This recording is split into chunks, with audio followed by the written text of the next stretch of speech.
Sir, you're charged with especially aggravated kidnapping. You're also charged with aggravated assault, and you're charged with theft of a firearm worth less than $2,500. You're talking about stuff that is not relevant. Hello and welcome to the Court of Public Opinion. I am the recovery addict, and boy do I have a case for you today. Why is the dog chewing on this guy? I think they have got the wrong guy there. Got the wrong guy, and the dog was biting him. He roughened him up quite a bit. There's a lawsuit. 9 out of 10 judges prefer watching the Recovery Addict live stream in their courtroom. The fireworks are not done. Now we're getting commentary on the case. Dahil mihi Anglican for each service Latino. That's literally not true.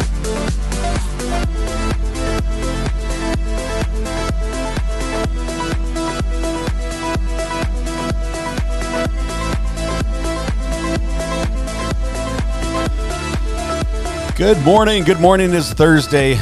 I don't know where I am. Let's see. There I am. I fit in the box today, but it feels different. It feels very different. I'm not sure. This is what happens when you take apart your entire studio, tear it down, set it up for 1 hour show, tear it down again, and then set it up again, and now nothing works.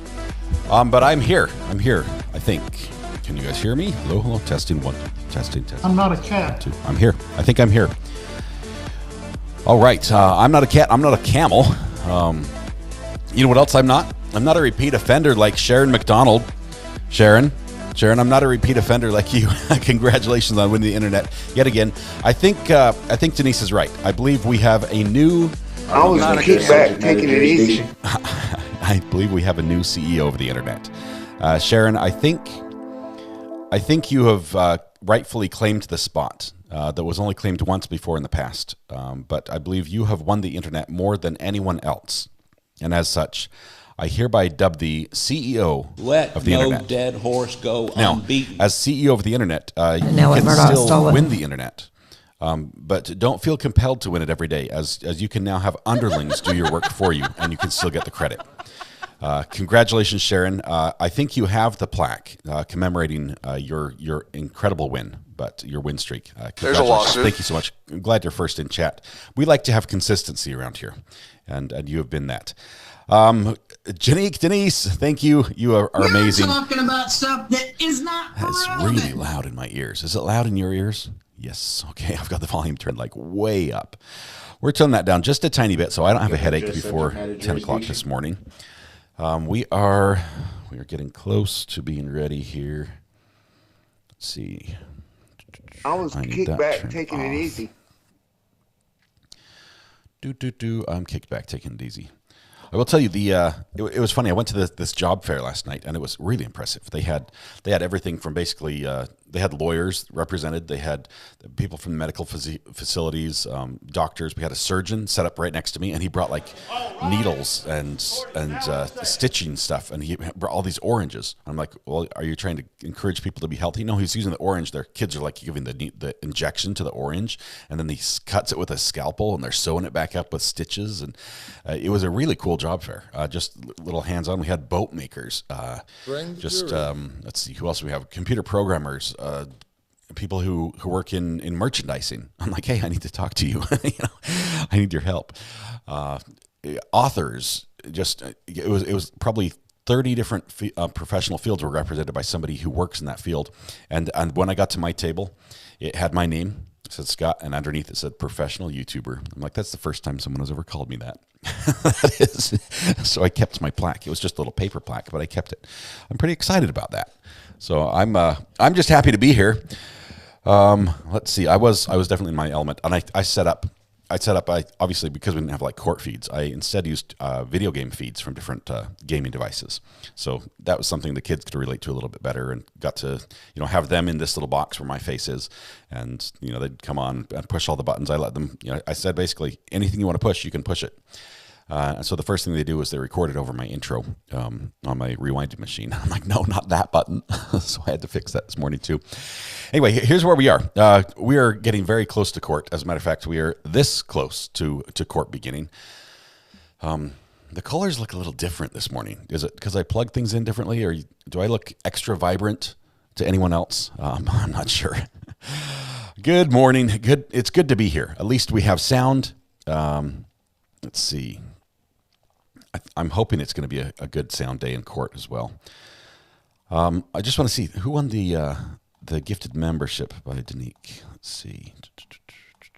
And it's gone. It's completely gone. I thought it said something like Tea Time on Table Mountain. Was that the winner today? I don't know. Well, congratulations, whoever it was, and thank you very much. I'm not a cat. It was awesome. I was in my element for sure. Okay, needles cut open, stitched up, passes out. Danny, there were people who were sitting there watching the orange get cut up, saying, "I'm feeling lightheaded," because in their head they could see this is going to be somebody's skin. This is somebody's innards that became their outards and they have to be made back into innards again. It was really cool, and he was all dressed up. He's got his surgeon, that little tie-on bandana thing they wear. It was so awesome to watch him work. And my wife afterwards, Mrs. R.A., she goes over there. She's like, "Okay, teach me how to do this in case my husband cuts himself and I don't want to spend money on a doctor." And he's like, "All right, here's what you do." So apparently I should not get injured, or my wife's gonna be like, "Don't worry, I got the sewing kit. We can take care of that." Jennifer Perut, welcome back as a member, continued member for another month. Thank you so much, Perut. Did I say it right? Is it Perut? Is the T on the end hard? For some reason, I cannot remember this morning. I've said it right for like 3 weeks in a row, and now I messed it up. But Janique, thank you so much for gifting the membership this morning, as you have done several days in a row. Very much appreciated. Okay, what time does it start? It starts at 9. We have 1 minute. 1 minute. I'd like to cut it close. I really do. Oh, man. I have my breakfast as well. I have my Ritz crackers for breakfast, which is all I've had time for. I have not opened it yet. I have a voice for radio. Watchwoman. I've had a similar thing told to me. They told me I had a face for radio. Is that the same thing? Oh, it's good to be here. It's a great day. I'm super excited about this trial. I think it's growing on me a lot. I will tell you, I did some research on this trial, specifically about the stepson that did the shooting at the church, and looking into his case. And thank you, by the way, for all those who sent me links regarding that. Looking into his case gave me so much information about this case. For starters, it sounds like the dad of the defendant at one point was over at the the wife of the victim's house, trying to intimidate her, and the police had to remove him for the house. So not only that, he gets a restraining order against him. And then the church schedules the wedding and the funeral back to back at the church, even though there's a restraining order there. And the shooting goes on. Apparently, only 2 people were injured. The dad wasn't injured. The bride and the preacher were injured. There is so much. There is so much out there that's just, oh my goodness. This is like a Hatfields and McCoy thing, just developing. It is. I want to get into that. We'll probably do it close to lunchtime or during a break. But there is. Yeah, Judy says, I read the report. Yeah, it is so messed up. This is not a clear-cut case like we think it is. It may be so on guilt. I don't know that yet, but it's still early to tell. But there's a lot of other factors at play here, and other dynamics and other players outside the courtroom drama that we have not heard about yet that play a major role. So much weirdness in this case for sure, as Shireen says. Yes, Lost Souls Paranormal. It is so messed up. But almost as messed up as the audio has been. And I'd hate for anyone to lose their job over this, but I would love to give him a little training, or her a little training, whoever it is that's running the audio on this. We can fix this together. We really can. Let me see if I can share this link. I got the link through, I'm trying to remember who sent it to me on the burner phone. Let's see. Oh, Judge is walking in. Let's see if we get any audio. Hopefully we will. Nothing yet. Let's see. I sent something back. What's this one? Okay.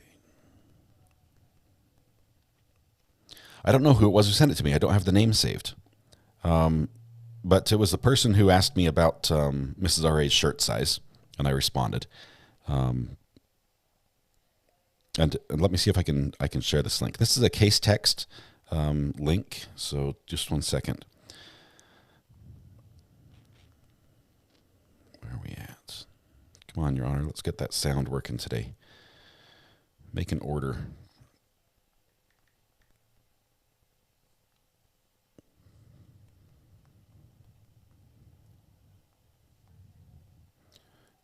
find my own stream to post it here. There it is. Okay, so here's this case. There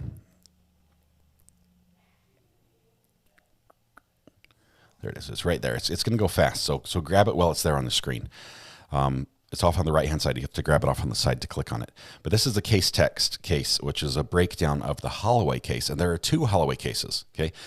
Because the son-in-law that did the shooting at the wedding, the son-in-law of the victim, okay? Luis Garcia died. His son-in-law shot up the wedding. His name is Holloway. There are two cases. One case is him shooting up the wedding, and the other case is him attacking his lawyer that he had appointed to him for shooting up their wedding. So we've got Holloway 1 and Holloway 2 in there. Seriously, you can't make this stuff up. Hollywood writers have nothing on real life here in this case. So anyway, that's where we are. We're going to look into that a little bit. I'll probably read some of that to you. I think I can do that without getting a copyright strike. I realize that's a paid site, but I might have to summarize what I've read instead of read it verbatim. But we'll try to get into that during one of the breaks as the court is about to begin here. And I'm praying, fingers crossed, everybody, good audio today, please. Please, good audio. Let's see, let me reset this. No volume whatsoever. The judge seems to be pretty laid back about time. Like, as long as we start today, I think he'd be good with that. 9 o'clock, 9 p.m., what's the difference? 'Tis gray area. Okay, I quote that movie. Do you guys remember that? 'Tis gray area. Legano, illegano. 'Tis gray area. There's the full context. I'm looking to see who got that reference because that's going to be a tough one. That's a stretch. Did wedding and the funeral ever take place again? I have not heard. I believe the funeral probably did. I'm not sure about the wedding. Bite Me says, scroll up for my message. Let me see. I'm scrolling up, Bite Me. Hold on. There's a lot of green messages to find. Hey, Your Honor. Looking wide awake.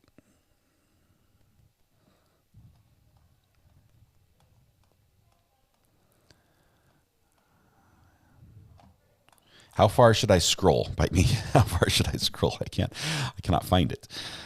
Let's see. Scroll up for my message. I'm looking.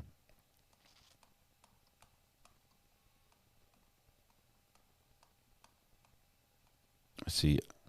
I thought my family was messed up, says Dawn. Seriously, this family is so messed up. The restraining order thing with the dad hasn't even been mentioned in court other than that he owns the house. And there's got to be some part of him in this. Let's see. The jury needs to know the rest of the story. Someone needs to open the door. Excited utterance. Can you imagine if all this comes in? If they're like, okay, you guys, we've talked about it enough. We just have to know all the facts. Let's lay it on the table. I'm scrolling up, Bite Me. I am still scrolling. You guys have been a little bit chatty this morning. And that's not a bad thing. I'm just saying that there's been a lot of chat. And I can't find Bite Me's message.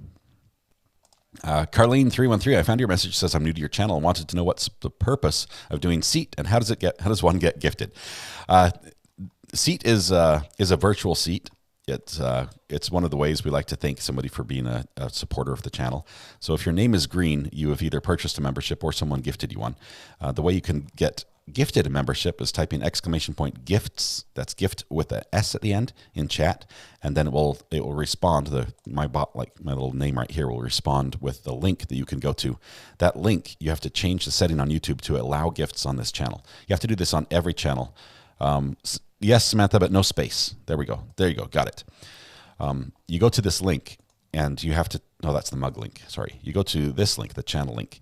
And you have to tell YouTube that you'd be willing to accept a gift on this channel if one was offered to you. Once that setting is set, you only have to do it one time. Then you just wait, and if somebody does give gifts, YouTube will include you in the possible pool of recipients. And how YouTube chooses, nobody knows. This is one of the great mysteries in life. But once you've selected that, it is possible to be chosen. We think according YouTube has told us that people who are more active on the channel, people who come back repeated days, things like that, are more likely to receive a gift than people who just show up for 5 minutes and walk in the door and get a gift over somebody else. That doesn't happen very often. So that's cool. Queen Olive, good morning. Good to have you here. 4-month membership, Mark. Subject matter jurisdiction. Good to see that as well. Amy H551 as well gifted one membership right there, and Becky Lou just received one. It's that easy. So Becky Lou just that quickly. About stuff that is not relevant. I do that a lot. I was kicked back, taking it easy. Make sure the burner phone is charging. Amy, thank you so much for gifting a membership just to show us how it works. Yeah, it's that flawless. I will say that I do believe now on pretty much all iOS devices there is a join button. But if you are on an iOS device, before you click the join button, just know that it costs you 30% more to join on an iOS device than any other device.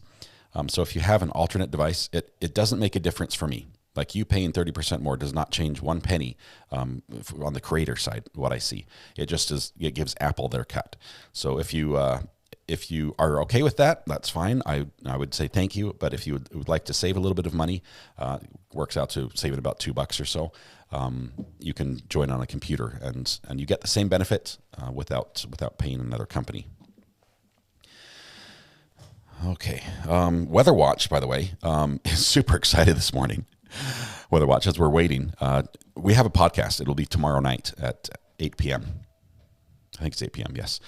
Tomorrow night at 8 p.m. we do a podcast together, but he has had some just incredible weather this week, just little spurts here and there. We had a major hailstorm here where I live in North Carolina. He's down in Texas, and he just sent in the chat, he sent a cool little picture of what's coming his way, and it's nice and colorful on the weather map.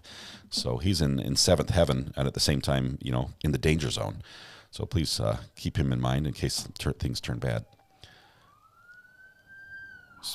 Speaking of bad, the police are coming. Do we get to talk to Nicole today? Katie, Nicole had a medical issue that came up, and so she's also said, you realize she was in as a juror that had not been excused from the case. She could not watch anything, so she went through the last 3 weeks not knowing what was going on in the case, not being able to watch the news, not being able to watch the live streams.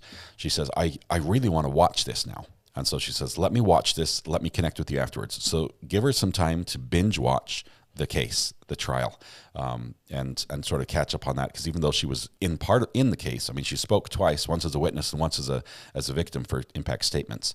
We're going to give her some time to catch up on the case and get her bearings about it, because we want to ask her about things that she hasn't seen. She really is probably one of the people who knows the least about it, other than that she knows a lot about what her little area that she was involved in. So we're going to give her some time to do that. She said we're going to come back and connect after that. So on her schedule, we'll be working with her, and it might be a week or two down the road when that happens. Weather Watch says he's getting some awesome lightning right now. So he probably won't be in chat because he's going to be glued to the window, not to the computer screen. I'm not a cat. Who's in the courthouse? Somebody just sent me that they're in the courthouse. Let me see who this is. Lots of police. Everybody. Oh, Pants. Pants is in the courthouse.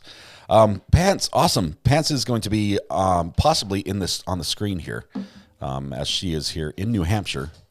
He, she. I don't know Pants' gender. Pants, don't let me assign the wrong gender to you, but Pants is in the... You guys hear all that? You hearing the fire trucks and police? At least they're passing. If they were stopping here, I'd be concerned. But let's see. Pants is going to be in the courthouse. Now, this is interesting, Pants, because in New Hampshire, I'm a registered news organization. Like, my channel is registered as a news organization right up there with Law and Crime, Court TV, the Trial Network, everybody. I'm treated the same way. So technically, if I have employees, they can also get the same access that I have. Now, this is a gray area that I have to investigate. But if I 1099 you, and deputize you as an employee, it may give you press access in the courtroom. We'll have to look into that. I don't want to do that right now, but this is something that I'm actually working towards for some other trials, so we can gain access we can gain press access to the trial without me having to be there. But we'll look at that. So we'll keep that in mind. Let's see.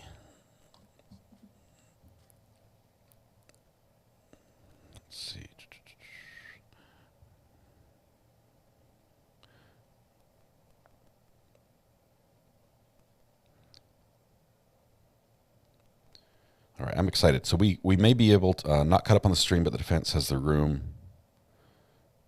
The defense has the room right now. I'm at the courthouse, not caught up on the stream, but the defense has the room right now. So the defense is in there doing something. I don't know.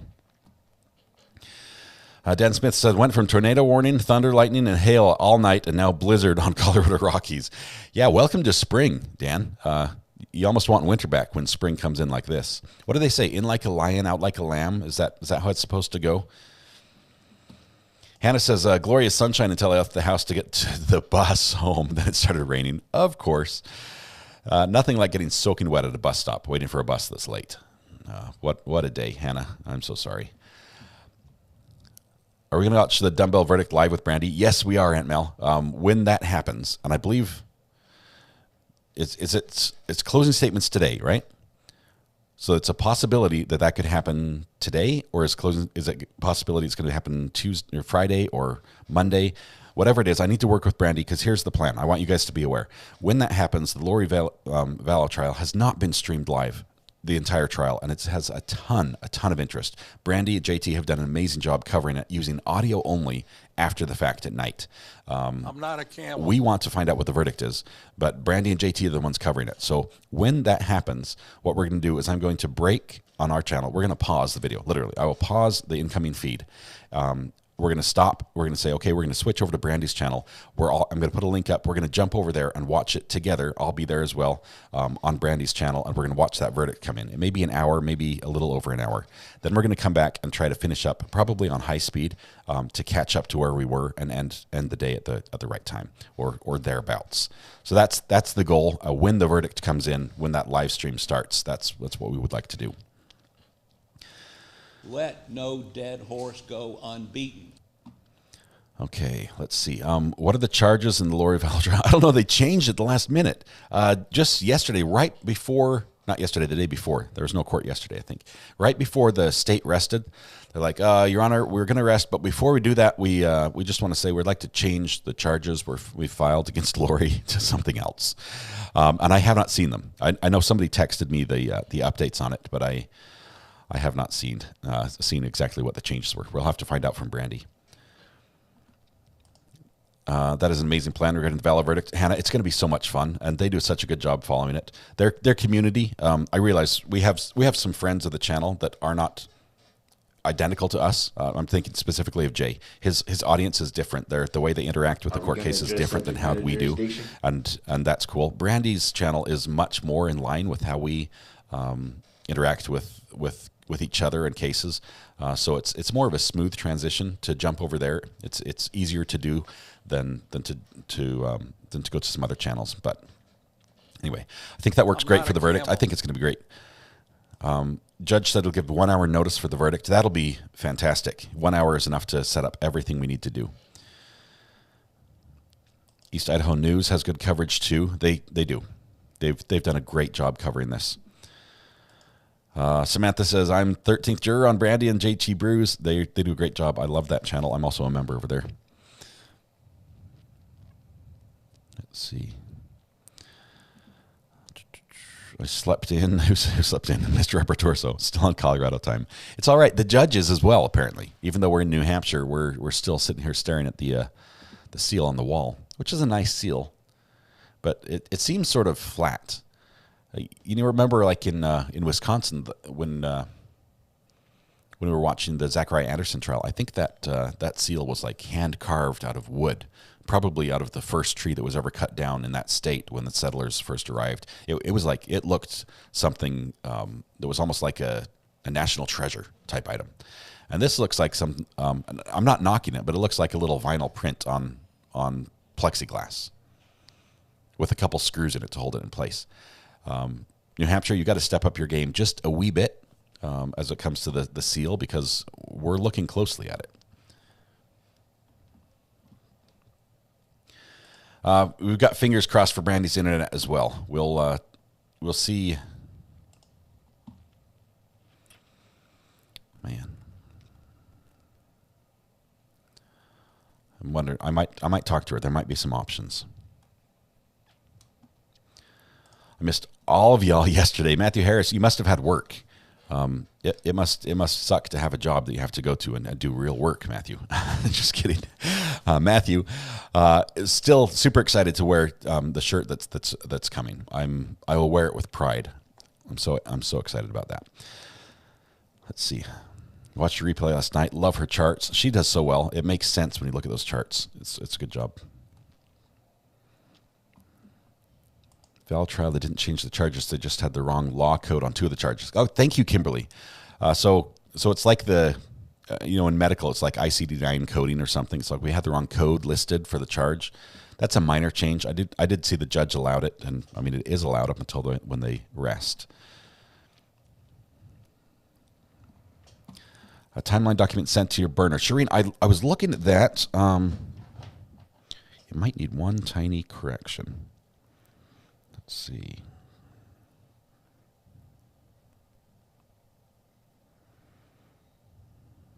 I saw the news about Natalie Holloway. Do you guys remember the Natalie Holloway case? The Vandersloot, I don't remember his name. He's finally going to be brought back to the U.S. That seemed like forever ago. Goodman Law Firm, welcome to the jury. Good to have you here, as with the continuing support. Just amazing. It was good to talk to you the other day. Fantastic to have you here on standby. On retainer, so to speak, Nicole. It's awesome. Let's see. Okay. So there's this timeline. This is a different timeline. Do you know who? Let's see. I'll say it says Ashlyn K from the Discord created this timeline for us. I saved it so we could send it to you. Is Ashlyn okay with us showing her timeline? I'd want her permission. Obviously, this is her work, and it looks really good.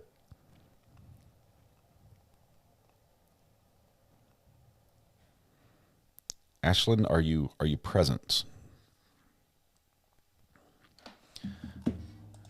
It's a really nice timeline. It's very clean.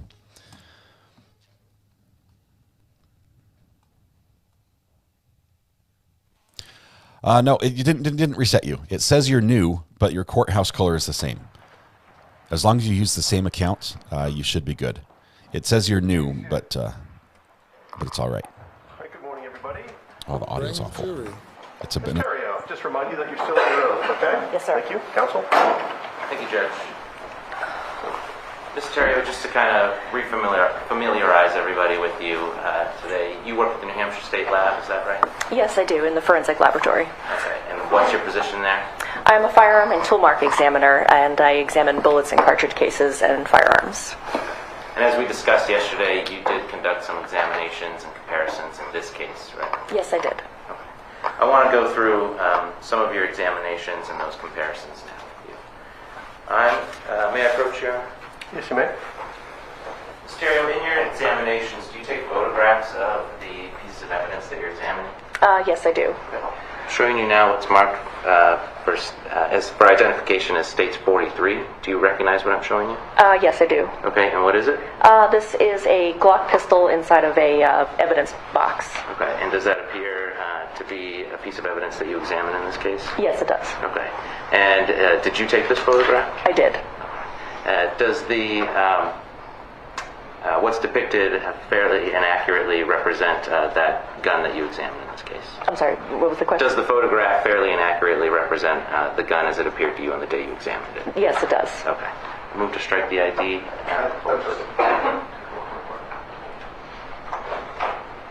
No objection. Okay. Stricken.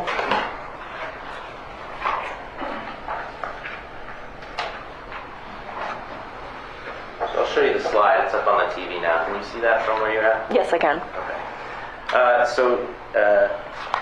Is this the gun that you examined in relation to this case?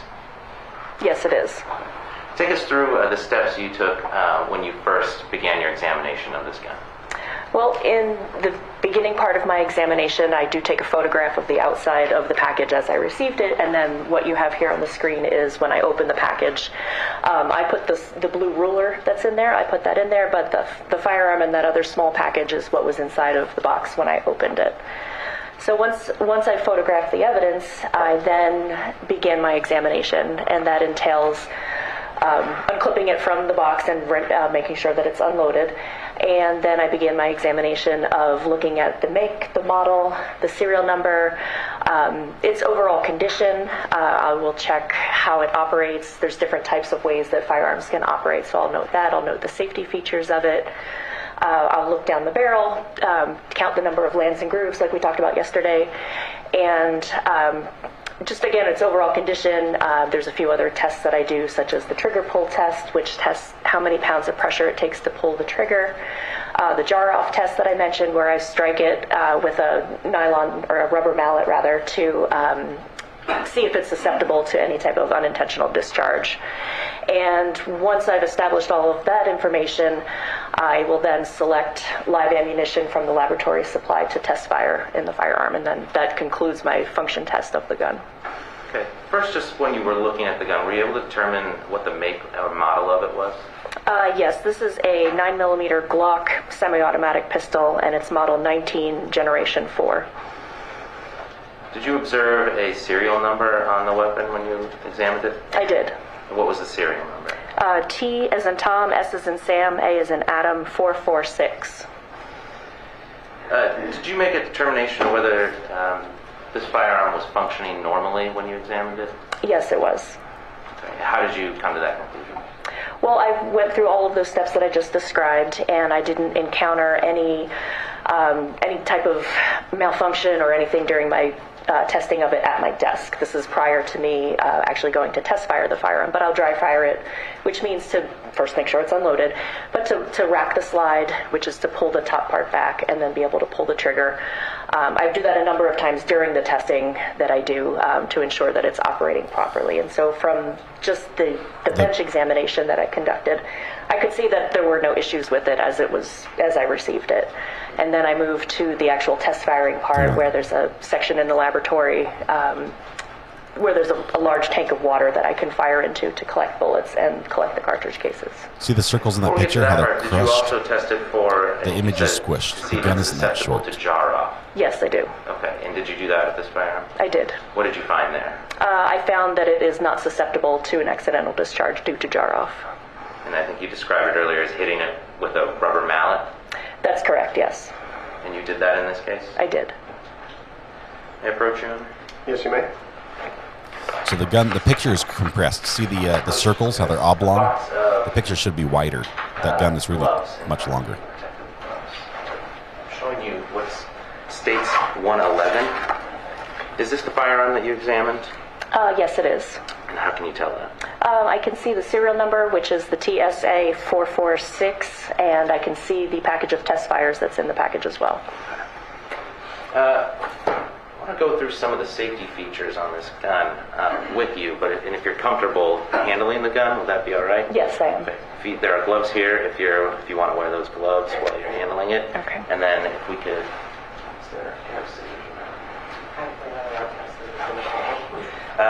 well, then maybe we can demonstrate in the box for the jury. If you want to put gloves on? Okay. There's no biohazardous issue, so I'd prefer to...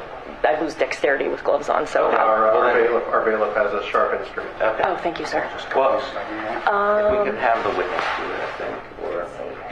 This safety strap that goes through here is indicating that it's not loaded. So I'm going to pull this out. The bailiff had a pocket knife. Yeah, if we could cut this one. Or if I you're can... comfortable, Jim. Okay. This is for continuity. Because if the witness removes it from the box, it's different than the bailiff doing it. No, that's all right. That'll work.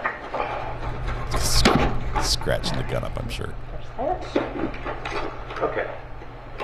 And just for court's knowledge, does that gun appear to be made safe for this trial? Yes, it is. I'm going to keep it pointed in a safe direction. And what you can see here, this large black and yellow piece is a gun lock that is through what's called the action of the firearm. So that's not going to allow it. That's going to allow it to not allow it to fire. And in addition, there's a zip tie, like a cable tie, that I put through the action of the firearm when I was done testing it. So both of those features on here will keep it safe. And there's no ammunition in the chamber, and there's no magazine in the magazine well. Okay. Judge, if I could have the witness step down in front of the jury. Yes, you may. Back to the classroom.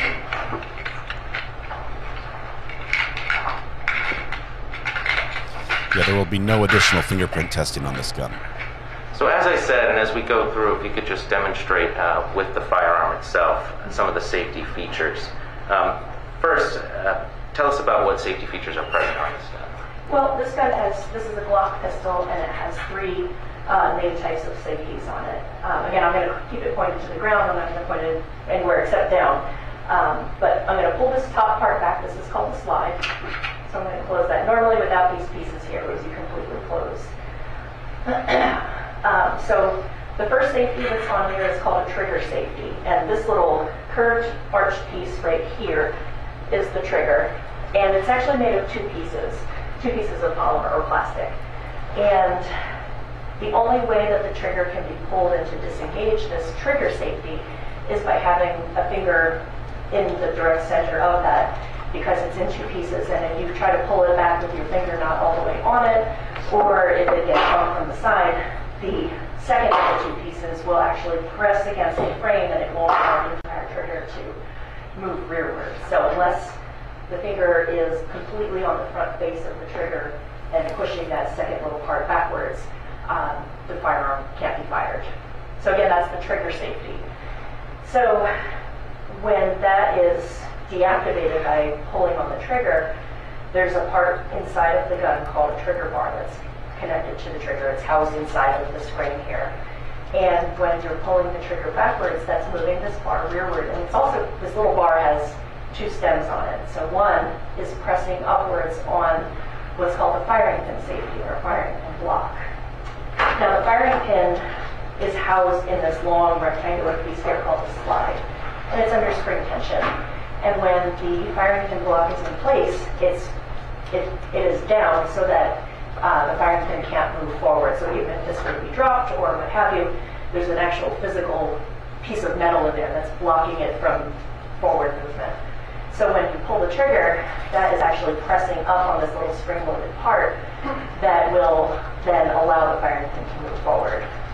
And then finally, there's what's called a drop safety, which, again, all these little parts are housed within here, and they all kind of work at the same time when the trigger is pulled. But the firing pin is actually also held in place by the drop safety, and it's only released when you pull the trigger, and the little part on the back of that, the drop safety, will actually drop out of the way and will allow that firing pin to move forward. So there's 3 safeties kind of going on all at the same time.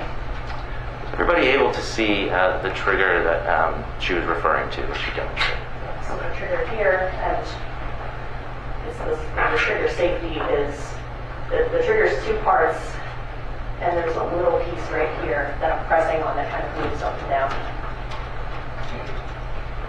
Right in here, and that little piece is the center piece. That's the trigger safety. So when you put your whole finger on here, that's keeping it from pressing up against the frame, and that will allow you to pull the trigger backwards and kind of see it move. I can talk about this trigger safety if you guys want to hear more about it, but it's a lot of detail.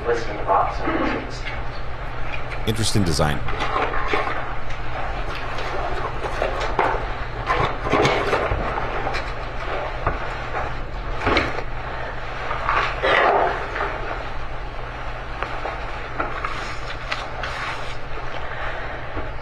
So now we know a little bit more about the safety features on that firearm, the Glock 19. You had mentioned before that you had done some test fires with that weapon? Yes, I did. Okay, take us through that process. So once I've completed the examination at my bench, I then select ammunition to test fire in the firearm. And the laboratory has a large collection of ammunition in different calibers that I have access to that I can pick from to test fire the firearm. So I will choose typically 3, and once I've selected the ammunition, I try to pick whatever is whatever type of the evidence is. I will try to use that same type if it's available, if the laboratory has it in its collection. So I will mark the cartridge, the live cartridge. I'll mark with an engraving tool the case number, which test number it is, like T1, T2, T3. I'll mark that on the cartridge case as well as on the bullet itself. Once I'm ready to test fire, as I just mentioned, there's a room at the laboratory that's called the test fire room, and inside that room is an apparatus that's essentially a large vat of water and connected to almost like a pool filter type of thing, where I fire into it. The cartridge cases will fly out of the firearm. The bullets will go into the water, and then that pool filter type of setup will kind of vacuum them up and place them into a bin that I can open up and retrieve the bullets from. In this case, you said you go through and you try to select from the lab's storage of ammunition that you can use, and you try to match up with what's being tested against. Is that yes. Right? In this case, did you also have ammunition available that had come with the firearm that was provided to you? Yes, there was ammunition provided with the gun. Okay. So did you use that ammunition or the ammunition that was available at the lab already? I used both. I used one live cartridge that was submitted with the pistol, and 2 others from the laboratory supply. What kind of live cartridge was that was submitted with? I'm just referring to my notes. There were 14 live 9mm cartridges by a brand called Fiocchi. That's spelled Fiocchi. You mentioned earlier that you typically do 3 test fires and then you'll label them T1, T2, T3. Is that right? Yes. So in this case, what label did you give to the test fire that came from the ammunition that was provided with JG01? I don't recall, but in that package with the firearm is my test fire envelope, and I can look at that to remember. May I approach you now? Yes, you may. Counsel, you don't need any permission to approach anymore. Okay. There are a lot of exhibits, so you can just do it. Everybody can do it. Thank you. Did you want to look? So again, I'm giving you states 111. You said that there's an envelope inside? Yes, this manila envelope here contains the test fires that I fired. I'm going to open this. Was that package sealed? Yes, it is. Yes.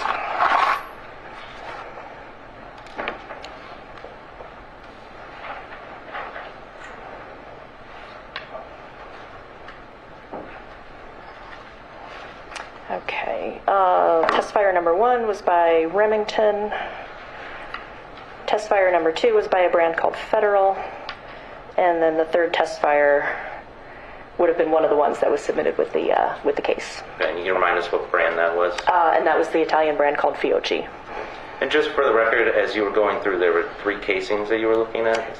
Yes, 3 cartridge cases and 3 bullets. Okay. And how did you determine what was the make of each of those? On the back of each cartridge, the manufacturer will stamp its name on the back as well as the caliber. So on the back of here lists the caliber as well as R-P for Remington, Peters, FC for Federal cartridge case, and GFL, which is for Fiocchi. Okay. So you were looking at the casings themselves? Yes. Okay. You can replace them. So you, I think you said it was the third test fire was the Fiocchi. Yes.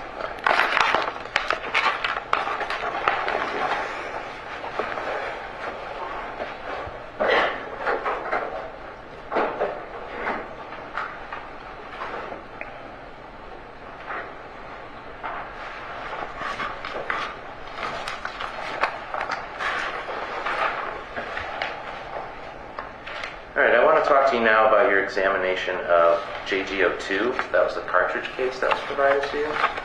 Yes.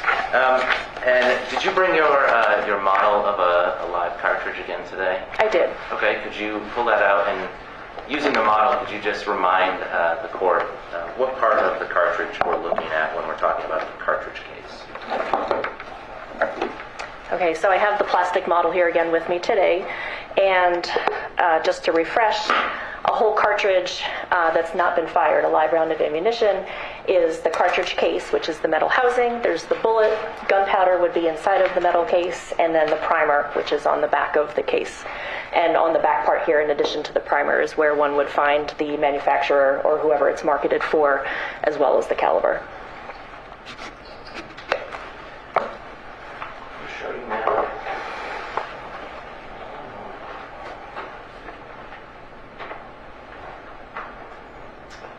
States 112.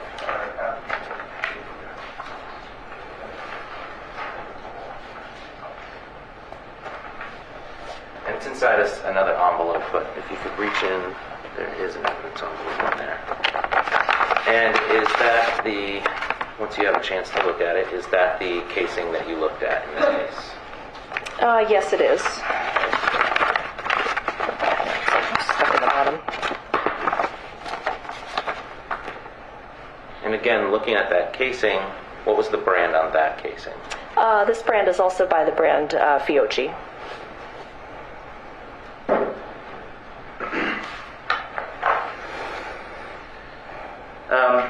Explain for us a couple of times that you were comparing certain items to see if they were fired or discharged from JG01, the firearm that we just looked at.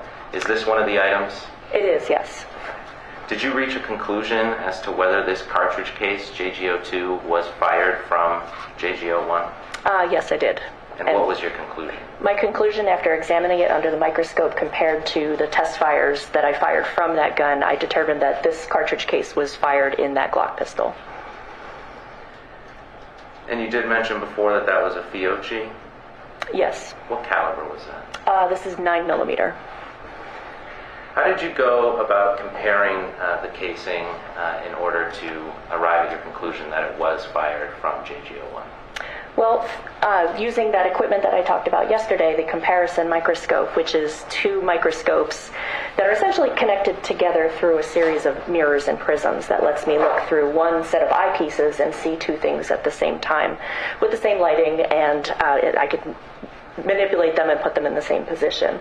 So again, that allows me to see two things at the same time, and so what I'm looking for are microscopic details from the parts of the gun that have struck the cartridge case, like the firing pin impression or the breech. How I talked about how in the firearm, this is the back end of the cartridge case is supported by the breech of the firearm, and so it picks up an impression of that breech. So I'm looking at those areas. There's another facet that's available just by the nature of the way that the gun fires. Sometimes part of the primer back here gets a little bit sheared off, and that's a very unique area for an examiner to use for comparing to other items. So I will then take one of the test fires and put that on one side of the microscope, and then take the one that's in question and put that on the other side. And then looking through the eyepieces, I'm looking to compare the patterns that I see on one and compare that with the patterns that I see on the other. And I'm looking for agreement of those individual characteristics. When you're looking through that microscope to compare, are you able to take photographs through that microscope? Yes, I am.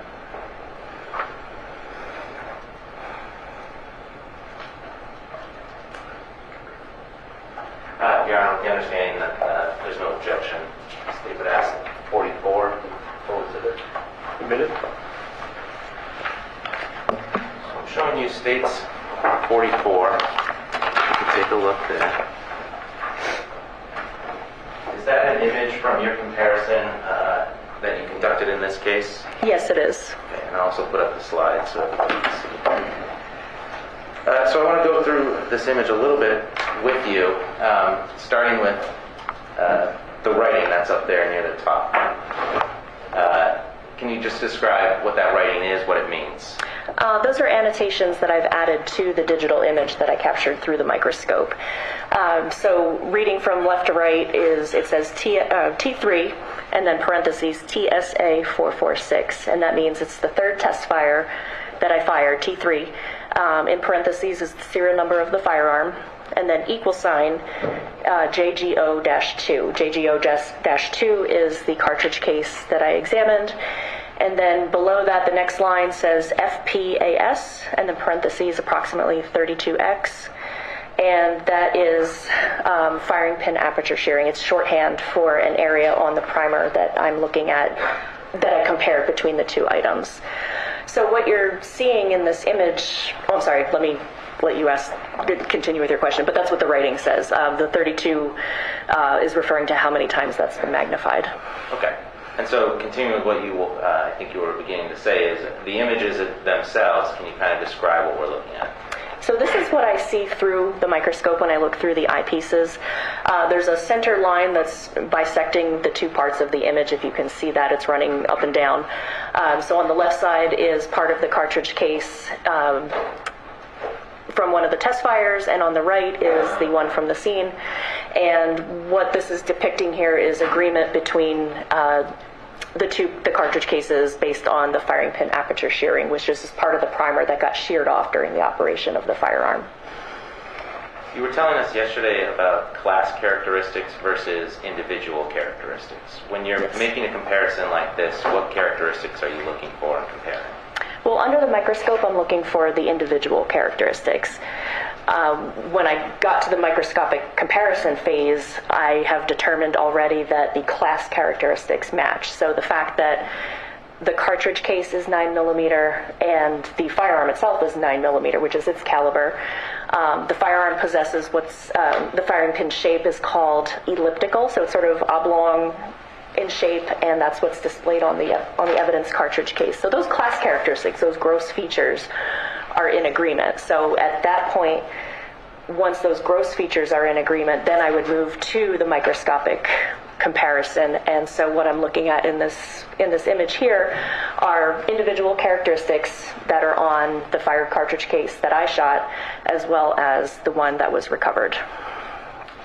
So using this comparison image, what was your conclusion comparing JGO2, the cartridge case that was provided to you, and the cartridge case from the third test fire that you conducted? I determined that JGO2 was fired in the Glock pistol with serial number TSA 446. All right. I now want to talk about JGO3. Was that another exhibit or another piece of evidence that you examined in this case? Yes, it is.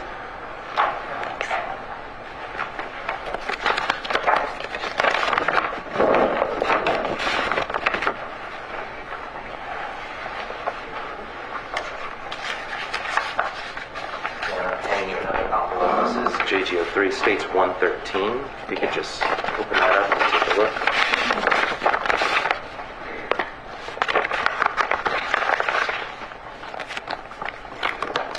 Does that appear to be the bullet that you examined in this case? Yes, it does. Okay. And how can you tell that? Well, on the outside of this package, I can see a laboratory barcode sticker as well as my initials on here. My initials are along the seal of the package when I sealed it up, and this little small Ziploc bag has my initials as well as the exhibit number, and that contains the fired bullet.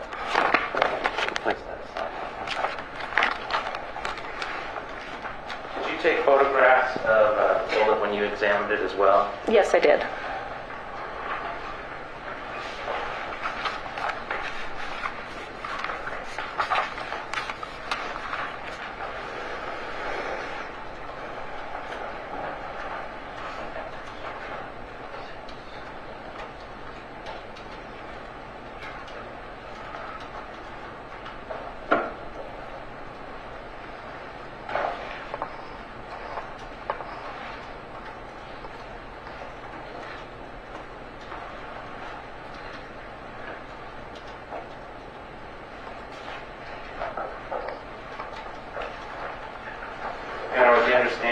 There's no objection from defense. The state removed 46 for ID as a full exhibit, 47, 48, 49, 50A, and 50B. Okay, they're admitted.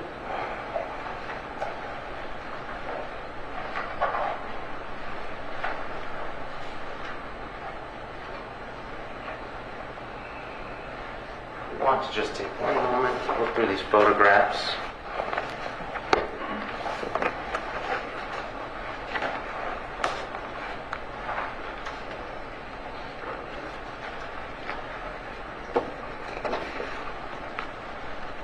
Do you recognize those photos? Yes, I do. Okay, are those the photos you took of JG03? They are, yes. So when you're examining JG03, what was the purpose of your examination? Well, the purpose of me examining a bullet is to gather as much information about it as possible. So I want to figure out what caliber it is, how many lands and grooves on there, and again, those are the spiral marks that are left behind from the gun barrel that it had traveled through. Any design features that are present, how much it weighs, again, collecting all of the physical information about that, and then once I've established that information, if those class characteristics, such as the caliber and the number of lands and grooves, are consistent with what the firearm is in this case, I would then move to a microscopic exam and then compare bullets that have been test fired through the firearm with this bullet, the evidence bullet. Did you reach a determination of whether JG03 was fired from JG01? That determination came to be inconclusive. It could not be identified or eliminated as having been fired in the Glock pistol. I think you had gone through the range of conclusions you can reach yesterday. Can you just remind us of those and what they mean? Well, a conclusion of identification means that this item was, or an item was fired from a particular firearm or fired in the same gun. The opposite of that is an exclusion or an elimination, meaning that this item was not fired in the gun based on either differences in class or a combination of class and individual characteristics. And then the third conclusion that a person can come to is what's called inconclusive, meaning there's not enough information on the item to determine one way or the other. So cannot be identified, nor could it be eliminated. Okay. When we get further into your comparison and determination, were you able, with JG03, to determine a caliber of the ammunition? Yes, it was determined to be 9mm. Were you able to determine a make or manufacturer? Yes, I was.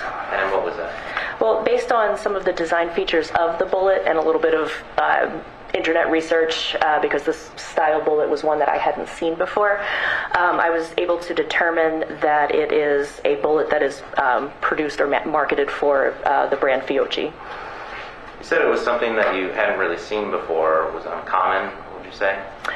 In my experience, I hadn't seen it before, yes. And what do you mean by that? What did you see that was uncommon to you? This particular bullet was completely made of copper. It was a solid copper bullet. Typically, the ones I've seen in my experience are typically made of copper and lead. So a lead middle with a copper outer coating on it, or completely solid lead bullets are fairly common ones. So one that was completely made of copper was unusual to me. I just hadn't seen that type of thing before. And are those features ones what you searched in order to arrive at the conclusion that this was a Fiocchi bullet? Well, based on the fact that the brand of cartridge case was labeled Fiocchi, and this type of bullet, again, it was a solid copper bullet, so looking on the internet to see what brands, or if Fiocchi does indeed offer a brand of, or a line of ammunition that is made with solid copper bullets, and what I saw online was consistent with what I had in front of me. When you do that research online, do you find examples of the bullets that you may be looking at? I do, yes. Or photographs of, yes. Sure.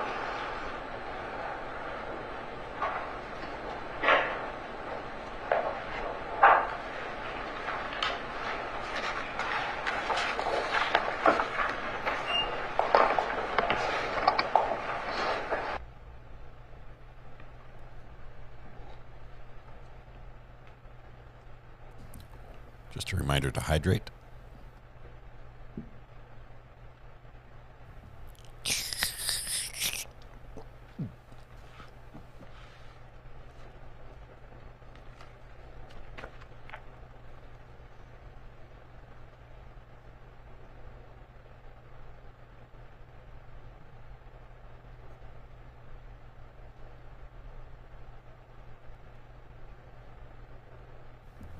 I'm not sure what we're taking the pause for right now. Let's hold tight for a second. Yes, they do have mini cups. They don't want anyone getting drunk or overhydrated in this courtroom. Copper is soft. Lead is softer, right? I've never shot a solid copper round before. The Fiocchi brand, I mean, is a well-known brand. It's carried at some big stores. Let me just see. Doing a quick price check to see they may be a little more expensive than other rounds with solid copper.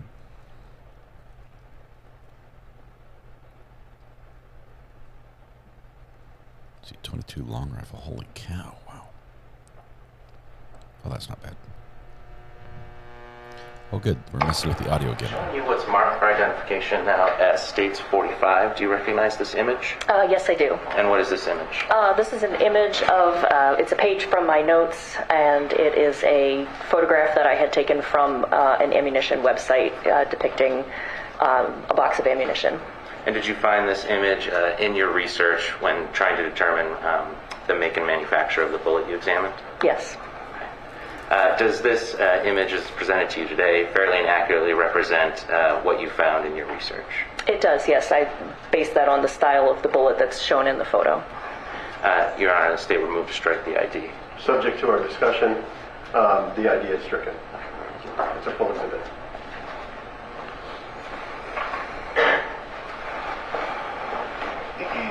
Show you the slide up on the TV now. Is that the same image, States 45? Yes, it is. I can't see the writing that I had written on the page is somewhat cut off, but that's the image.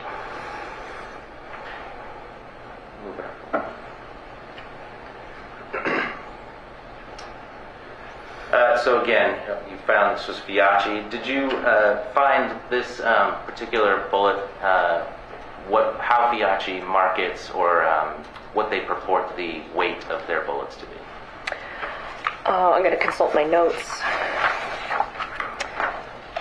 Yes, based on this image that I found depicting this line of ammunition, Fiocchi was marketing these as 92 grain solid copper, what they called Extrema Expansion Monoblock ammunition, which is describing the design of the bullet.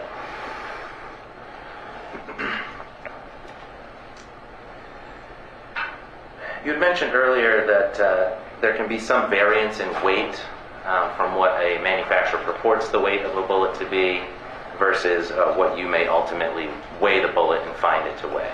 That's right. What are some of the reasons that a variance like that can happen? Well, when I'm examining a bullet in front of me in casework as it's a piece of evidence, the bullet could have struck something that would have removed part of it, which would contribute to it weighing less than whatever the manufacturer described it on the box of ammunition. Conversely, if the bullet has traveled through something and perhaps picked up, like say if it was fired through wood or drywall or what have you, it might pick up wood particles and drywall particles it's adding to the weight of that bullet. So in that case, it might weigh more than what is marked on the package. I'm going to show you a slide now of States 46. This was an image that you took of the bullet you examined? Yes, it is. Could you describe for us some of the features of this bullet as you took the photos? Again, this is exhibit JG03, and the way that this bullet is situated is it's seated on its flat bottom, and it's kind of a bird's eye view of it, so you're looking straight down at it. The areas that look sort of folded back are what are called petals. This type of bullet is called a hollow point, meaning that when it strikes something, whatever it strikes causes that bullet to expand and get larger, essentially. So those petals have sort of petaled out and expanded like a flower almost. And that middle post there, it's kind of right in the center. It's a very large, wide copper post that was in the middle of the bullet. You talked about those petals before. Is there a typical number of petals that can be created in this style of bullet, the hollow point? It depends on the manufacturer. There will be little grooves on the surface of the bullet around the hollow point area that will cause the bullet to expand or to petal open like that. In my experience, I've seen them have 6, but it's really up to the manufacturer how they design their bullet and how they want it to open when it strikes something. But typically 6 is what I've seen. Through your research of the Fiocchi bullet and this line of bullets, did you determine how many petals are typically created on this? I didn't look for that specifically, no. How many petals are present here on JG03? There are 4. If you're looking at it in perspective of a clock, it runs from 3 o'clock to 9 o'clock. So there's 1, 2, 3, there's 4 of them. At the bottom of the bullet in this image, it seems that there's a larger gap in between 2 of the petals. Is that what you observed as well? Yes. Okay. Did it appear that there were petals missing? Yes, and I think that area there on the lower half between 3 o'clock and 9 o'clock positions there's enough space there that there would be 2. I believe that there would be 2 that seem to be missing from this. So then plus the 4 that are there, that would have been a total of 6? Yes. Looking, States 47, again, what view are we looking at here of the same bullet? Could you zoom in just a little bit? Okay, so this is the bullet just flipped over 180 degrees, so now it's resting on that internal post. So now we're looking at the bottom of it. So there's the 4 petals that have peeled open, and the bottom of the bullet there has a little dimple on its base. And what's that dimple for? I don't know. And here's a closer image. Is that the same bullet? Yes, it is. Same viewpoint? Yes. States 49, can you tell us what we're looking at here?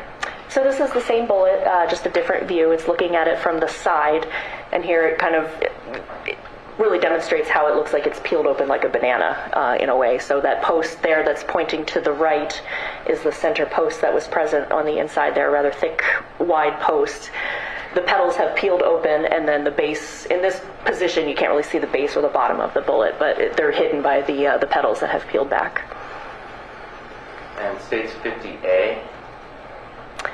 Similar view, and it looks like that is just flipped over to see the opposite side of what we were just looking at. And then is 50B just a cropped image of 50A? It appears to be, yes. Okay.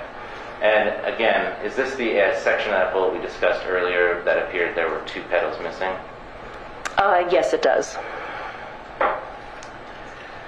So after making broader observations of this bullet, taking these photographs, did you examine the bullet in comparison to the pistol JG01? Yes, I did. Okay. Tell us about that part of your examination. So the comparison part happens after I've collected all of the basic visual information about the bullet in question. So, what it was made of, how much it weighs, the design features of it.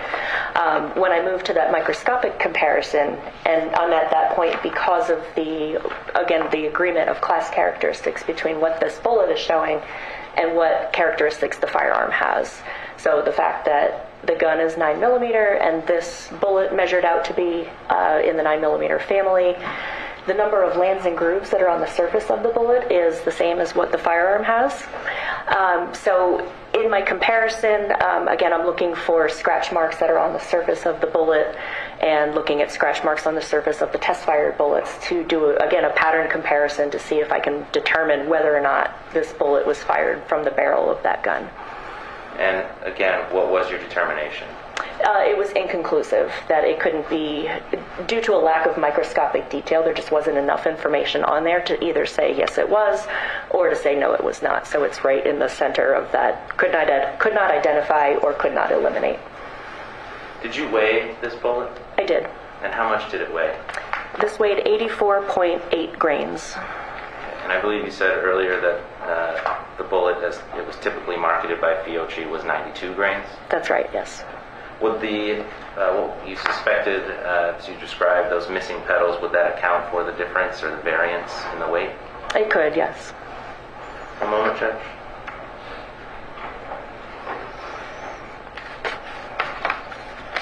Nothing further from the state, but I'm sure defense counsel has some questions.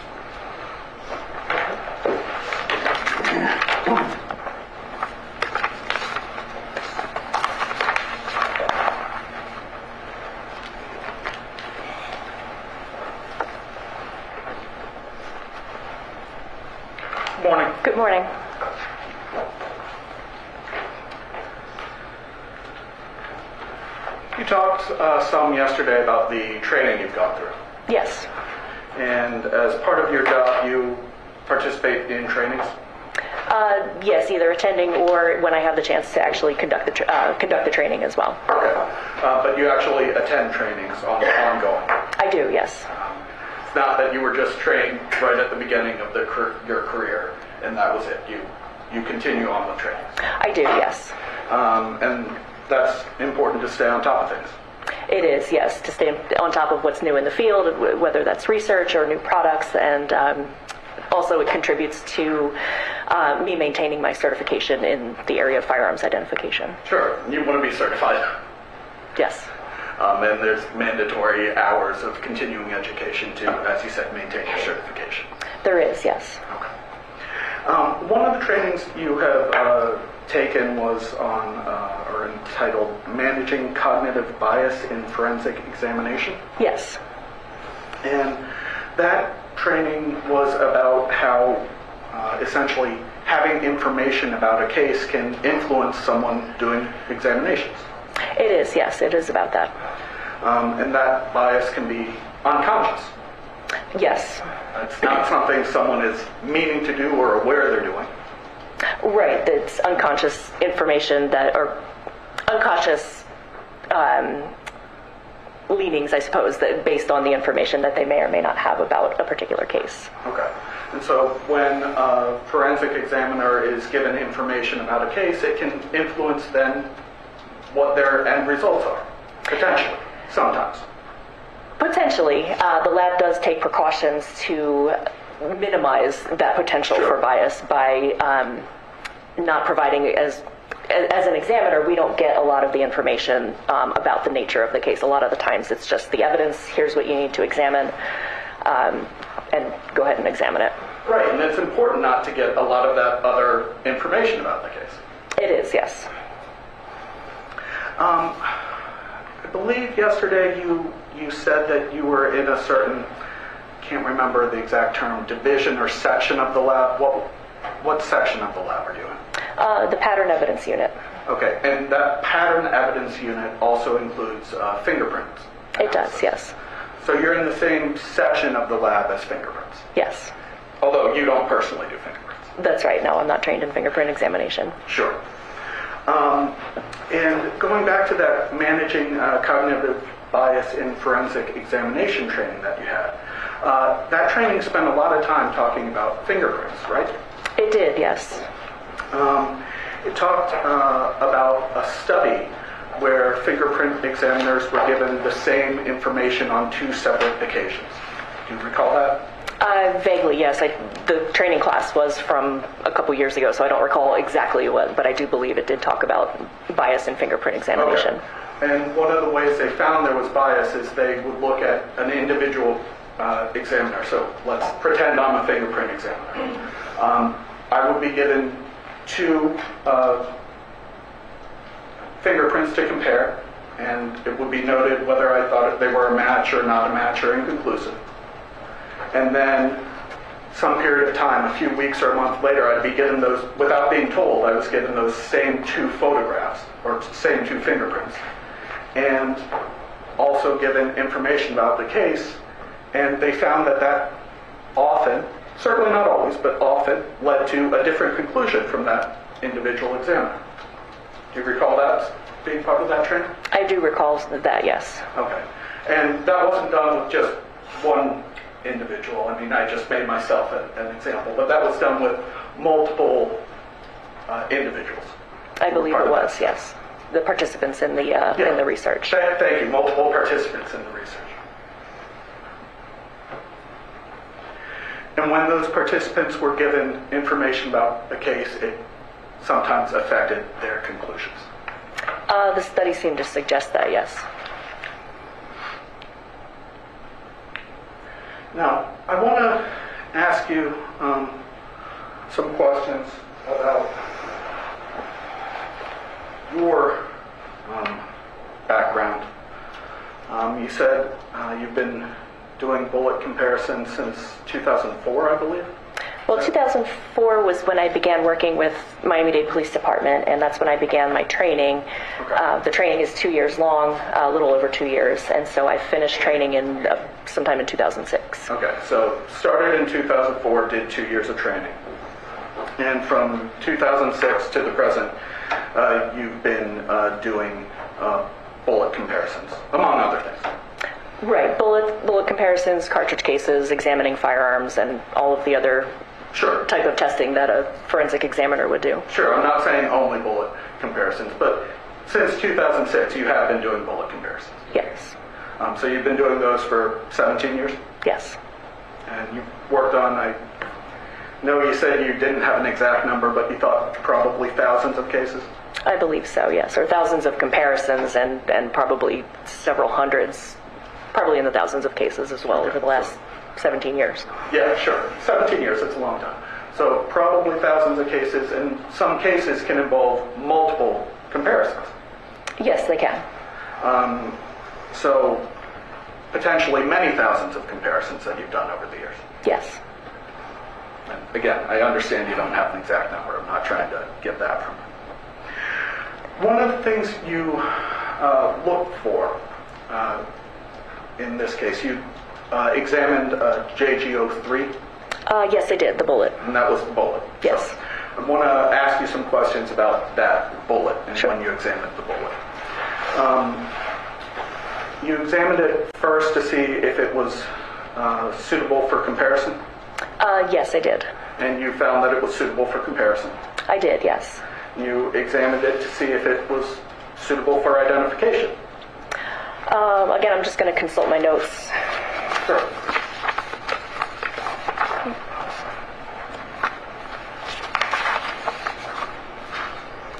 Yes, I did.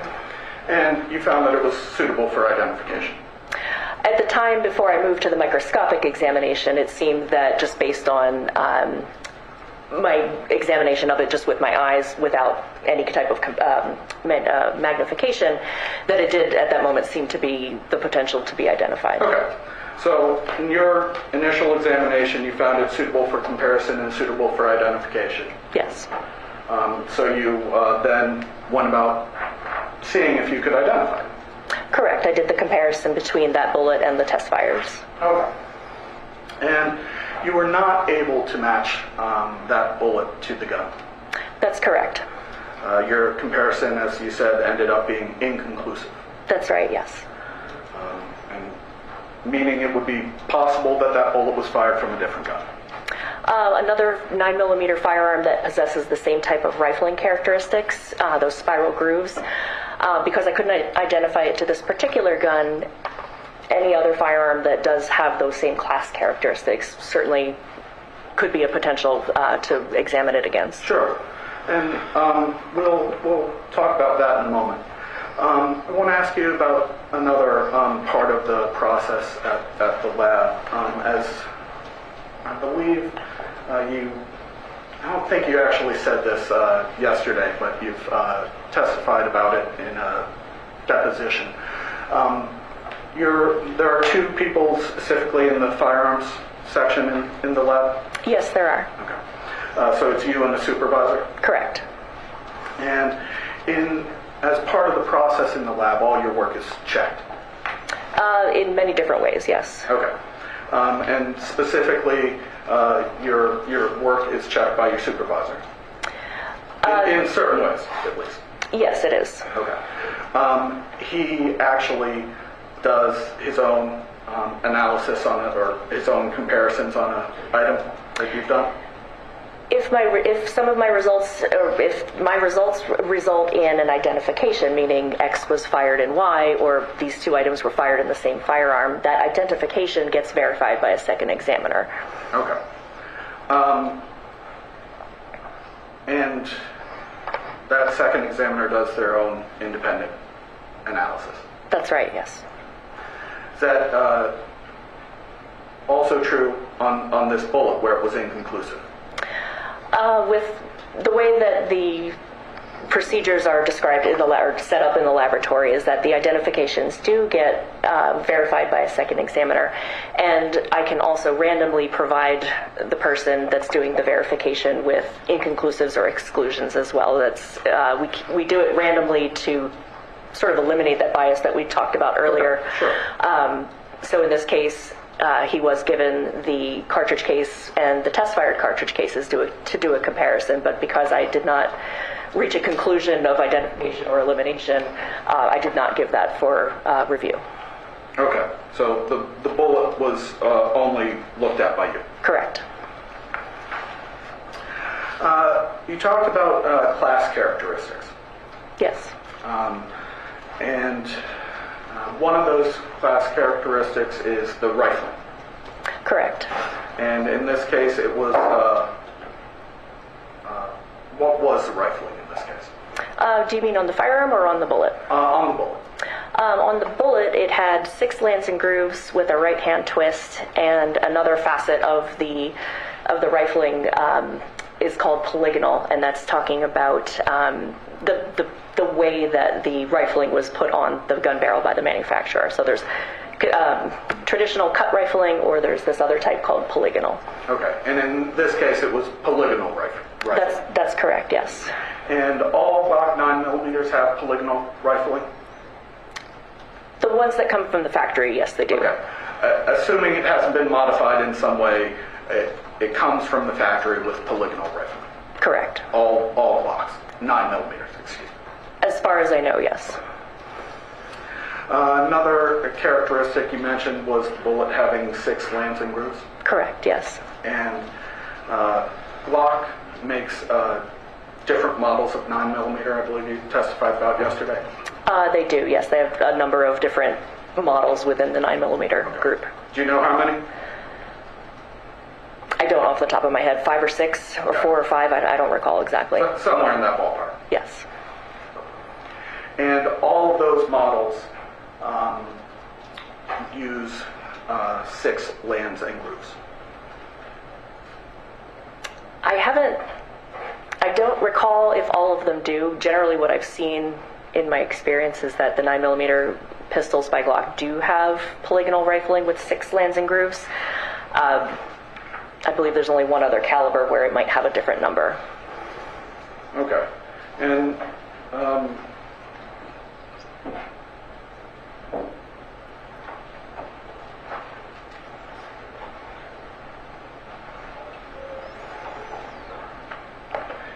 you don't recall ever seeing a Glock that didn't have a Glock 9mm that didn't have 6 lands and grooves? Not that I can recall, no. You've tested a lot of Glocks over the years? I have, yes. So as far as you know, all those different Glocks 9mm have both polygonal rifling and 6 lands and grooves? Yes. And do you know how many Glock 9mm have been manufactured? No, I don't. Fair to say it's a lot? Yes, it would be. Do you know how many Glock 9mm have been sold in the United States? No, I don't. Fair to say it's a large number? I believe it would be a large number, yes. Other manufacturers also make 9mm guns? Yes, they do. And other manufacturers also make 9mm guns with polygonal rifling? Yes, they do. Other manufacturers also make 9mm guns with 6 lands and grooves? Yes. Multiple other manufacturers. We're not just talking one other manufacturer. I mean, there are many. 6 lands and grooves is a pretty common rifling combination that many manufacturers use, yes. We're having a little pause here. A lot of 9mm, 6 lands and grooves. I think that would be fair to say. There are a number of makes that use that type of rifling. So multiple Glocks use that, and multiple other manufacturers use that. That's correct. Potentially millions of guns out there that have those class characteristics. I believe so, yes. Now, I believe you testified when you received the gun, one of the first things, if not the first thing, was to make sure it was safe. That you did with it, I'm sorry. One of the first things you did was make sure it was safe. Yes. And that involved making sure it didn't have any ammunition in it at that time. Correct. It did not have a magazine in it when you received it. I'm just going to refer again to that photo. No, it did not. Okay. And I believe the magazine was packaged separately from the gun. Okay. Magazine had a 15-round capacity.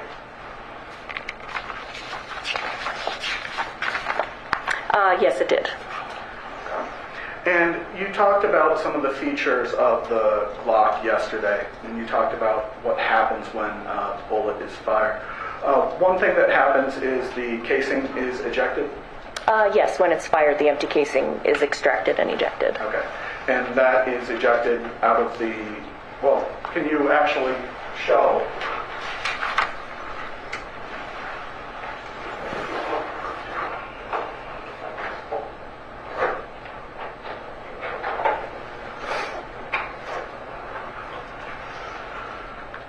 Showing you, I remember this is States 111. Could you actually pick that up and show the jury where that casing will be ejected from that gun? Sure. Where it is. Yes, sir. Right. Okay. And again, nothing's changed with this. All of the gun locks are still in place, and I'm going to keep it pointed down. So on the top of this part, this long part here on the top of the gun is called the slide. And there's a window in here that's called the ejection port. So when this gun is fired, this slide is coming rearward, and all this is happening super fast, but that slide comes rearward and it's extracting and ejecting that fired cartridge case. The window that it comes out of is on the right side of the firearm. Okay. Thank you.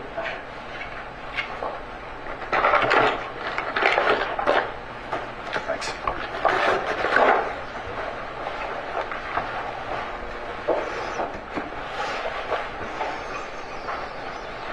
You said that all happens super fast. I mean, when the bullet is fired, that casing is ejected essentially immediately.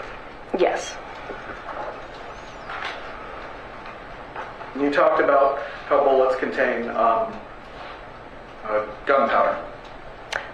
Live cartridges contain gunpowder inside the casing, yes. And you talked a little bit about that gunpowder, kind of following the trajectory of the bullet. Some of it could also go other places. What comes out of the barrel besides the bullet is a puff of vaporized lead and smoke and soot, and it comes out in a little cloud and typically about 6 feet or so beyond the end of the firearm. As you said, comes out in a little cloud, and if there was something in front of the barrel of the gun, that could impact where that cloud goes? It is, yes, or it does rather. And if the gun were fired in a small enclosed space, that could impact where that cloud goes? I believe it could, yes.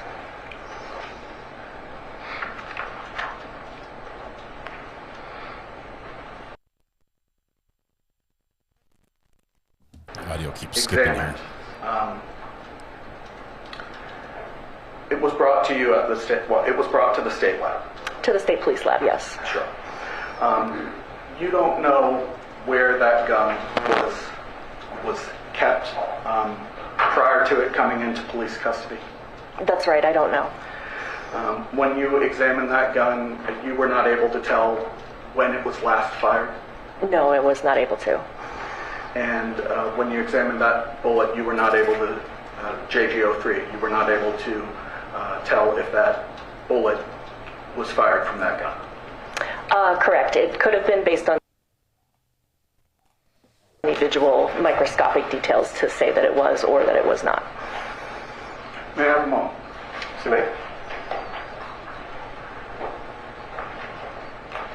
This is a connection issue that's causing the dropouts. Poor internet connection. Not on my end.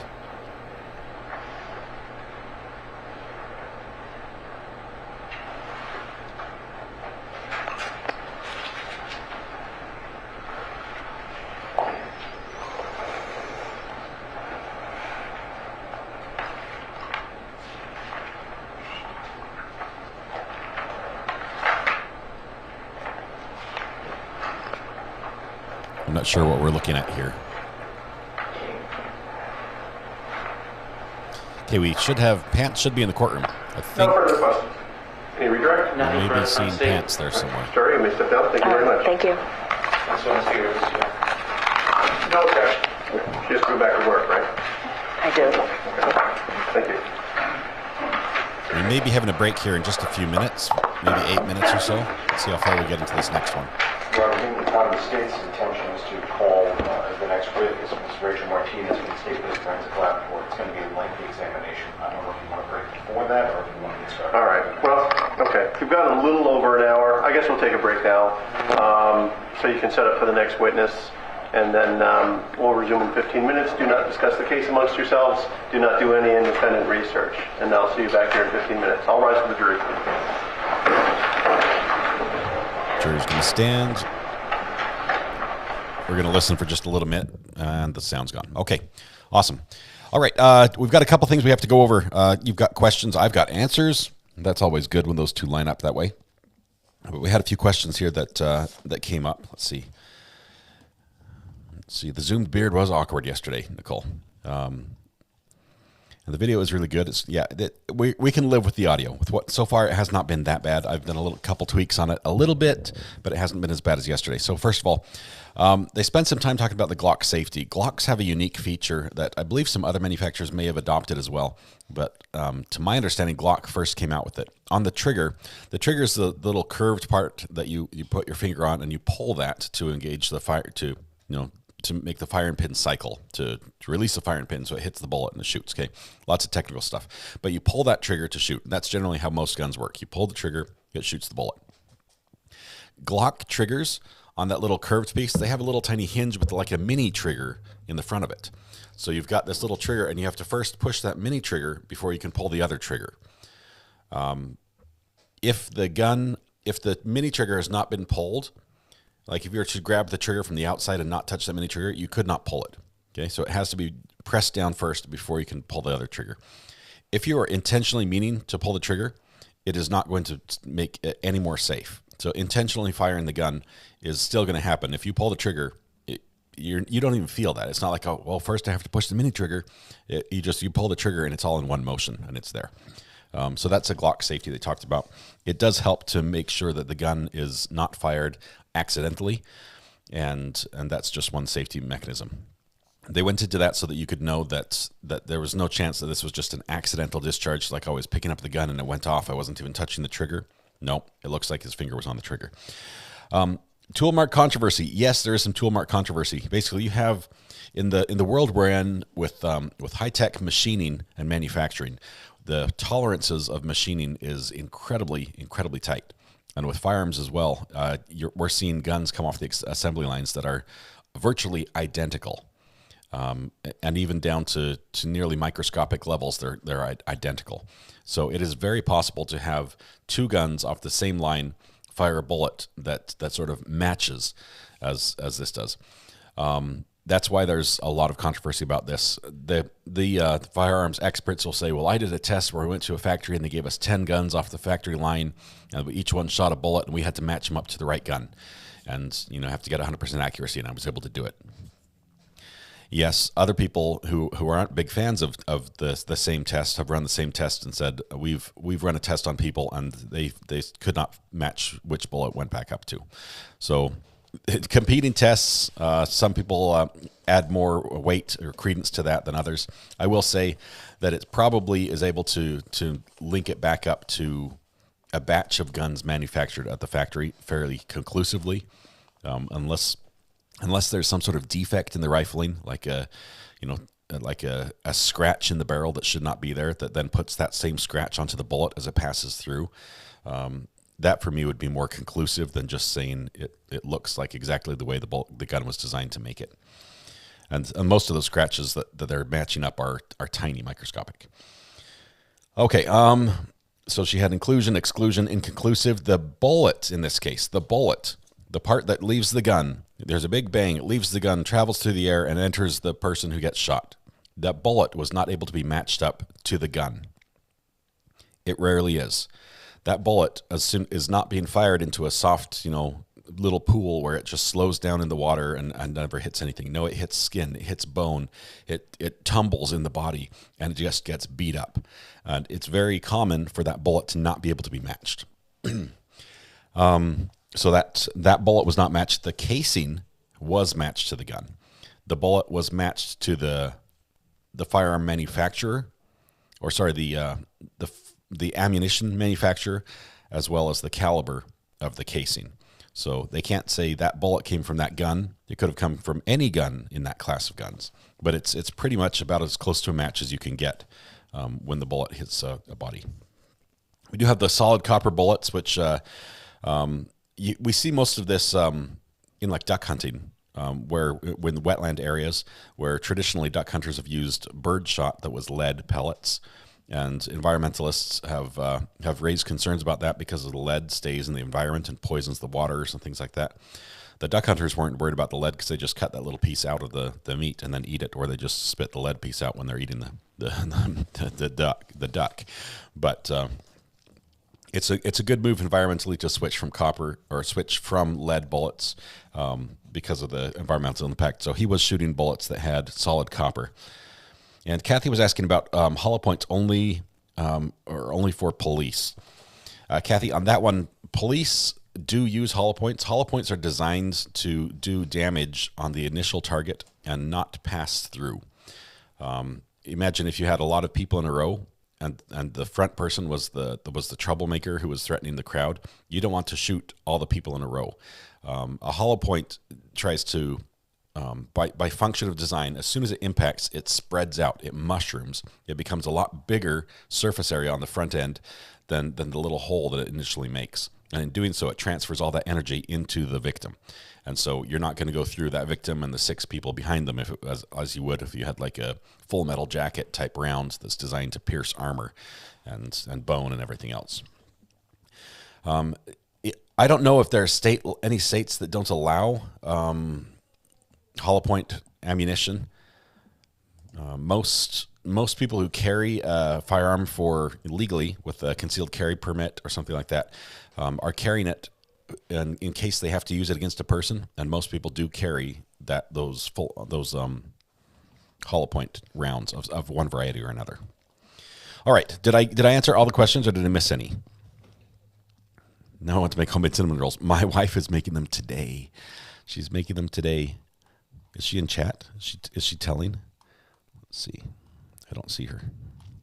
She says she's making them today. I'm really excited.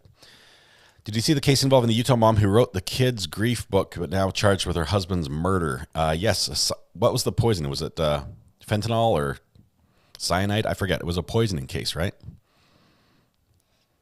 And she had like tried a couple times before or something. My .357 long nose has a shaved down trigger. Since my hand issues, I haven't shot it. I'm afraid it'll fly over my shoulder when I pull the trigger. .357 is a big gun.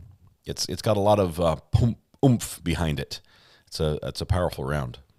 It's a larger diameter, so the speed of the bullet is not as high as some of the smaller diameter bullets, but it will definitely leave an impact because of the weight.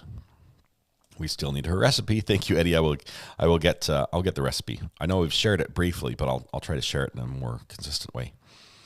It's roll day. Yes, my waist would not say so. My doctor would say it's not roll month or even a roll year, but it's going to be roll day for me. So copper is being preferred because of not environmentally caustic, or it doesn't poison the environment the same way. It's probably to a lesser extent. Let's see. Yes, if you had cinnamon rolls on your bingo, we'll check that off today. It was fentanyl. I forget what it was she poisoned him with in that case. I'm very interested in it. I would like to cover it. Yes, pistols typically are fairly heavy. Lightweight pistols seem to have a very sharp kick because the weight of the gun helps to offset the recoil of the fire in the gun. Heavier guns tend to be harder to recoil in your hands. Marcia, says, I'm still so sad that I can't become a member on mobile. Soon, if you're on iOS, very soon, you should have a join button. It was supposed to roll out. You might have to update your YouTube app, and then it would be there. Gordon, most of the gun talk is over. This was just the tool arm, firearm expert. There's still going to be fingerprint experts, so they're the ones who are going to say the fingerprints on the gun match the defendant. That's going to be important as well. And then we're going to have some talk probably from the medical examiner about the bullet and the path of travel and things like that. Gypsy Moon, this is my new favorite place to watch trials. You and the chat people are awesome. Thank you, Gypsy Moon. Good to have you here. If you eat meat that was killed with a lead bullet, does that affect the human that might eat it? Generally, the area directly impacted by the bullet is cut out from the meat. But if you do any fowl hunting, like pheasant or duck or something like that, it's not uncommon for people to be eating the bird and be like, oh, pellet, and you spit it out. I guess you should not do that, but I guess you could run the meat under a metal detector to find any pellets. Okay. Used to carry a 38 for my job along with a rifle and M16. Sounds like your job might have something to do with the military or police.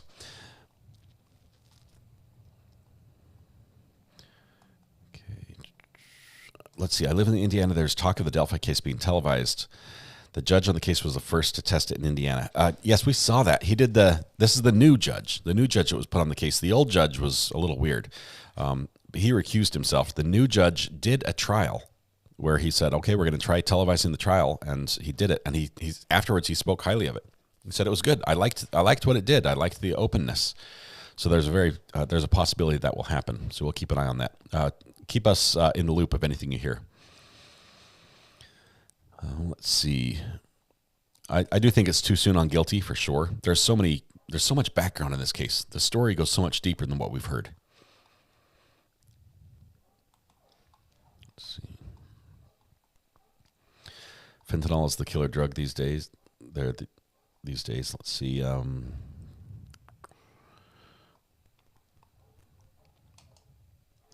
Christina says, my daughter's going on a field trip to an indoor skydiving place. It's like iFly, right? Indoor skydiving is absolutely incredible. I've done it one time. I will tell you, I don't fall gracefully. There's something about my body shape that just didn't work very well, so I had to have the guy in there helping me the entire time just so I didn't tumble and smash into the wall. I probably should not jump out of a plane anytime soon and expect to do anything other than tangle up in my parachute. But it was a unique experience. Very unique to be like hovering in air. Obviously, the sensation of falling was different because you don't have like fall and then yeah, it's fantastic. You should try it. I think everyone should try it. It's a very fun sport. It's very safe as long as you have an instructor in there the first time you do that. A couple times, it's a lot of fun. But they really had to crank the fan up for me to get me to float off the ground. There's a lot more to know on this. If it's his gun, wouldn't his fingerprints be on it anyway? Yes, it would. But there was no one else's fingerprints on like the trigger area and things like that. Something feels really off in this case. Something is very off in this case, and we have not. Everyone's skirting around it. We haven't heard yet what it is. Hey, you guys leaving? Oh. What's up? We just need to text somebody. Okay. Taking my burner phone. No life from Megan's trial announced yesterday. Too graphic. Which trial is that? Let's see, court yesterday. We had. Was that opening statements already yesterday, or was that the day before? They all blur into each other. We've had a few witnesses testify. Family of the defendant, the grandma, the sister. They were the two that found the defendant and the victim. We've had the wife of the victim testify. Several police officers have testified as well about the early parts of the case and collection of evidence. Nothing earth-shattering yet. can't help but think this is a clear case of someone who is severely mentally ill. I feel like the state dropped the ball, allowing him to decline the evaluation. Okay, but I'm keeping an eye on him during the case, and I'm not seeing anything that shows mental illness right now. There's nothing. If I saw him, he's actually more involved and seemingly alert and present in this case than I've seen defendants be in a very long time. So I don't know the nature of his previous mental illness. But I'm not seeing it on the surface. And maybe if the judge looked at him the way I am, he's going to say, "Okay, I'll let you get out of this one. It looks like you're sane." Isn't all the steps on stuff after based on pretrial motions? So other than that theory, I'm not sure what defense could be since he didn't go with any insane issues. Their defense is it's not me. They're focusing entirely on it's a whodunit thing, and you guys the police didn't investigate all the leads they could have. They didn't test all the evidence they should have, and thus they're just pinning it on the first guy they saw next to the body.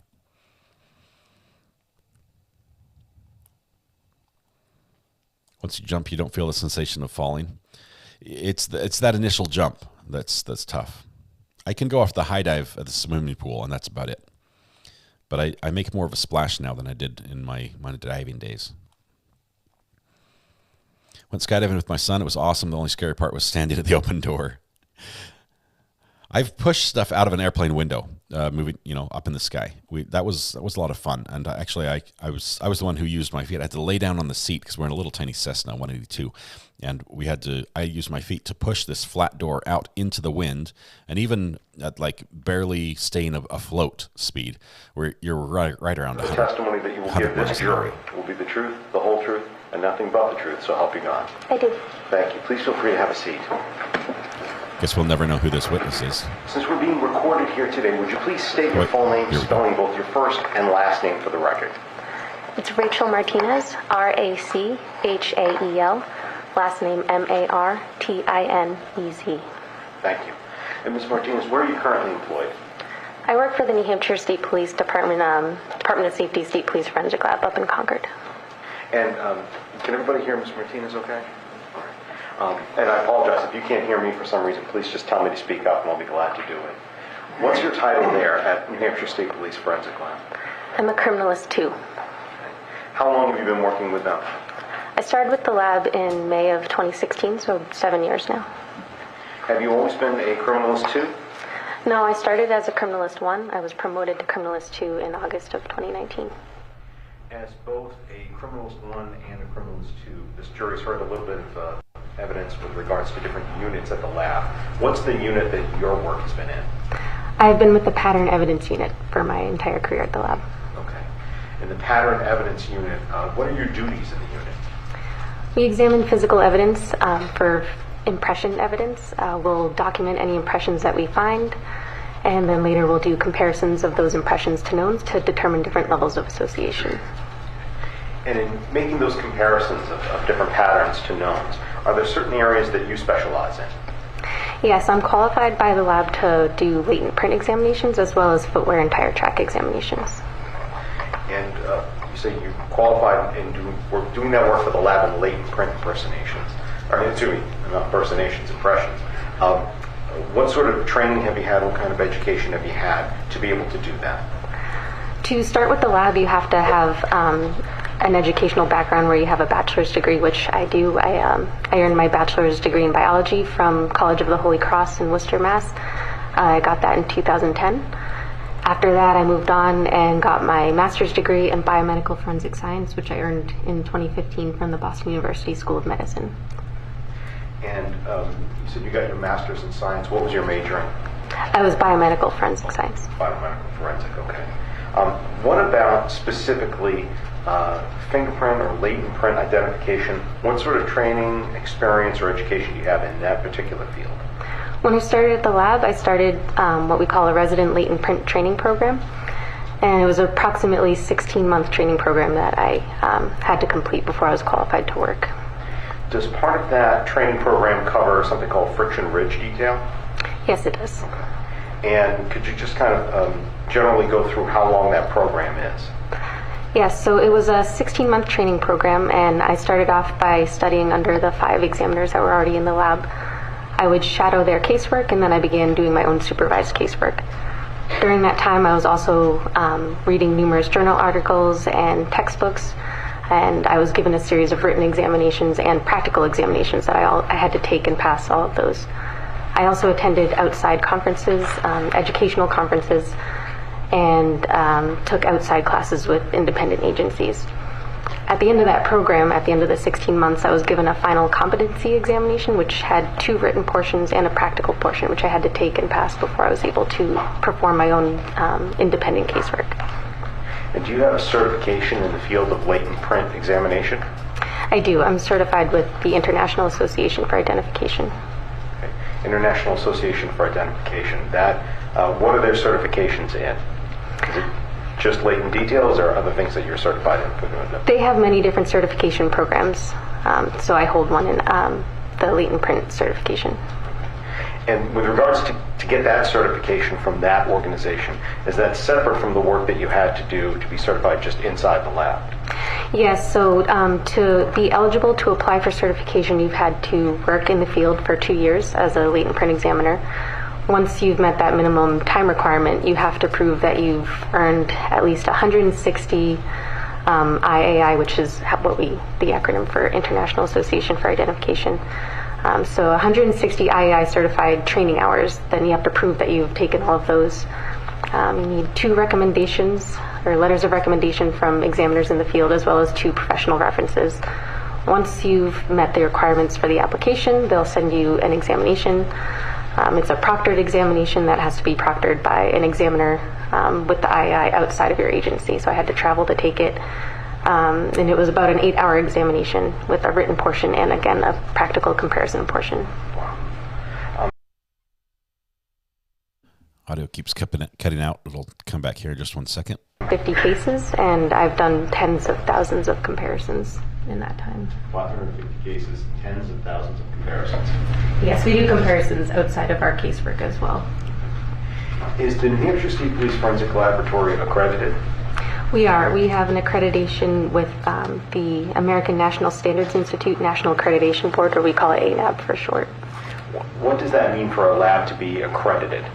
What kind of, I guess, what does it mean? How would you define it?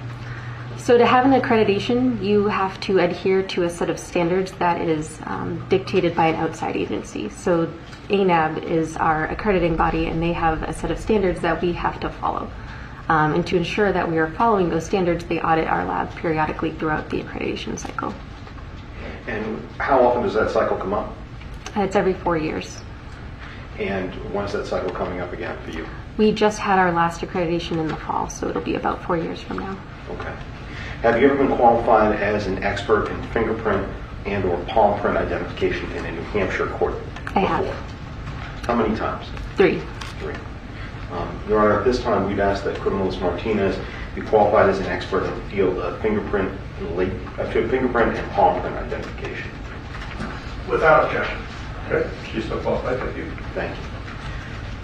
It's her 4th time being an expert. Before moving on to the work that you did in this case, I'd like to see if you could explain for us a little bit about the science that goes into your analysis and how you do what you do when it comes down to latent print identification. Could you start with the very, just kind of explain, we've seen different things on TV and movies, but what is a fingerprint to you? So a fingerprint, or a latent impression, which is a more broad term, is just the chance reproduction of the patterns that are present within the friction-ridged skin. And those patterns are reproduced by chance when you come in contact with the surface. What are some of kind of the basic fundamentals of the science behind fingerprint and palm print identification?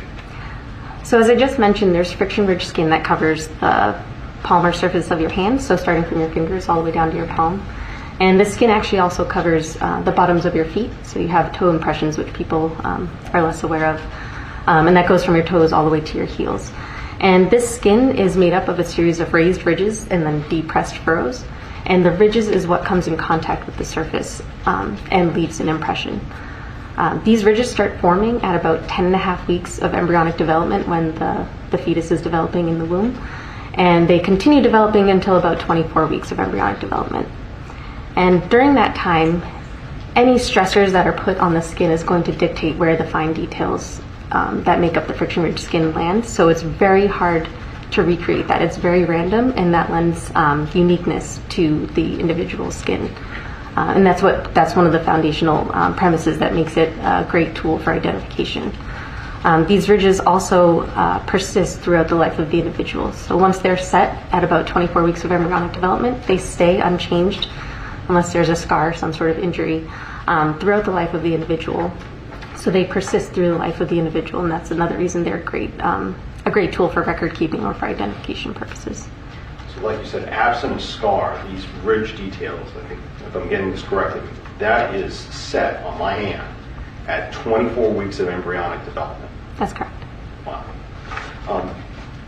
Different terms that you've used in your examinations. I believe one of the terms that we're going to talk about today is something called persistent. What does that mean to you in your field? So what persistence means is that the friction ridges are going to be unchanged in their relative location to one another, but if you can imagine, the fetus at 24 weeks is very small, so they're not going to be completely unchanged because they are going to grow in size, the ridges themselves, but they do persist in their shapes and their locations throughout the life of the individual.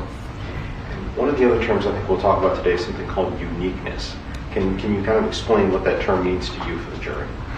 Yes, so uniqueness is what makes the friction ridge skin able to be compared back to a known individual. So as I mentioned, during that development, any sort of stressors that affect the skin or affect the surface tension of the skin as it's developing is going to dictate where those details end up falling. And because that can't be recreated even between twins who are in the same environment as they're developing, their friction ridge skin is very different. It ends up being a unique set of features for each individual. So that's why we can use it to compare. So even between twins? Yes. It's my understanding that you've provided a bunch of demonstrative slides to kind of explain some of the other key details. What I'd like to do is I'd like to draw your attention to the monitor now and go through some of those. So first, friction ridge skin, what exactly is that? If I turn it on. So what you see here on the screen is a magnified image, essentially, of friction ridge skin. And you can see the lighter parts of the skin are the ridges, and the darker parts would be the furrows, that area that doesn't reach the tip of the skin. So the friction ridge skin flows across the fingers and across the palms and feet, and it will recurve and create different patterns. Most people are familiar with fingerprints being just the patterns that are on the tip of your fingers, but there's actually patterns throughout your palm and on your feet as well. And these ridges, as they start flowing and making those shapes, are going to have breaks, and they're going to stop at certain areas, and those are the details that we're looking at when we're doing our comparisons. So it's not just on the tips, but literally down through my entire palm, anywhere where I've had this friction right ridge? from the tip all the way down to about where your wrist starts. Okay. And what is a latent impression? So the word latent actually stands for hidden. So most latent impressions require some sort of enhancement, either through chemical or physical processes, or sometimes just visual techniques with lighting can render them visible. But in the field of latent print examination, we have adopted the term latent to just mean a crime scene impression or a questioned impression. It doesn't always mean that it's hidden, because sometimes we will develop them and then we continue calling them latents even though we can still see them, or we can see them now. So that is what a latent impression is. How do they often get kind of deposited onto something, onto an object? So to leave a latent impression, you'd have to have some sort of residue on your hands. So the friction ridge skin that I was just speaking about is actually, it has sweat pores along every single ridge. And those sweat glands secrete sweat, which has amino acids and some other components in it. And then most people do touch themselves and end up getting contamination of oils on their hands. So that's what we call the latent print residue that most latent impressions are made up of. It's cellular material, sweat, and oils. And so when that coats your hands and you leave an impression, it's going to represent the ridges, not the furrows. So you'll see ridge detail is what we call it, that is made up into an impression on a surface. Separate from latent impressions, I'd like to have you explain just a little bit the term a known impression or print. What is that? So a known impression is when we take the impressions of a known individual. We call them known because we know who is depositing that print, and they're taken for record-keeping purposes. They're also used, we use the knowns in forensic comparisons. But the purpose of a known is to capture as much of the ridge detail as possible in as clearly as possible as you can. This is most often done by nowadays using digital fingerprinting technology, but it used to be done by, and still sometimes is done by putting the black ink on the hand and then rolling onto white cardstock.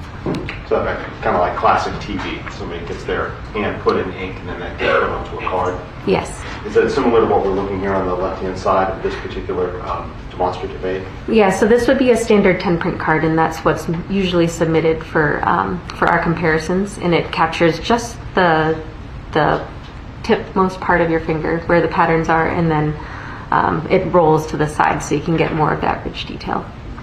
So it seems like on television you see the minute somebody touches something, oh, their fingerprint would definitely be on there. Does touching an object always leave a fingerprint behind? No, it does not. Okay. What determines whether a fingerprint may or may not get left behind? What are the different factors that go into that? There's many different factors that go into it, a couple of which would be if your hands were recently washed and they were dried and you didn't have any of that residue, you might not leave an impression. It could be due to the surface. If the surface is very textured or if it is very forgiving, it might not retain the residue even if you were able to leave one. There's oftentimes someone might be wearing gloves, so if they've touched an item, they wouldn't leave an impression. Or it could be washed away after. There's many different factors that go into why you wouldn't leave an impression. Can one of those factors also potentially be the pressure with which somebody touched an object? Yeah, so if you put too much pressure, if you can imagine really plump ridges that get pushed flat, all of that fingerprint residue is not going to have anywhere else to go, so it's going to flatten, and you won't have that contrast between the ridges and the furrows anymore, and then we wouldn't be able to visualize the details. So there might be a finger mark or a smudge, but with too much pressure, we can't really call it a latent impression if there's no detail in it. How long do fingerprints last on an object? They can persist, depending on the situation, for many, many years after the item was touched. They can also be degraded or obliterated soon after, so it depends on the situation. How do you generally go ahead and analyze a fingerprint impression once it comes to you at the lab? So when an impression comes in, we would photograph it, and we examine everything on screen now. So I would pull it up on my screen, and we go and look for those details, not the overall patterns, but the details themselves of the ridges. And we would see if there was enough detail there that we believe we could move on to the comparison phase. And are you being given, to make these comparisons, are you being given just like this, what we see on the screen here in the demonstrative, a copy of print sometimes, or are you being given physical items sometimes?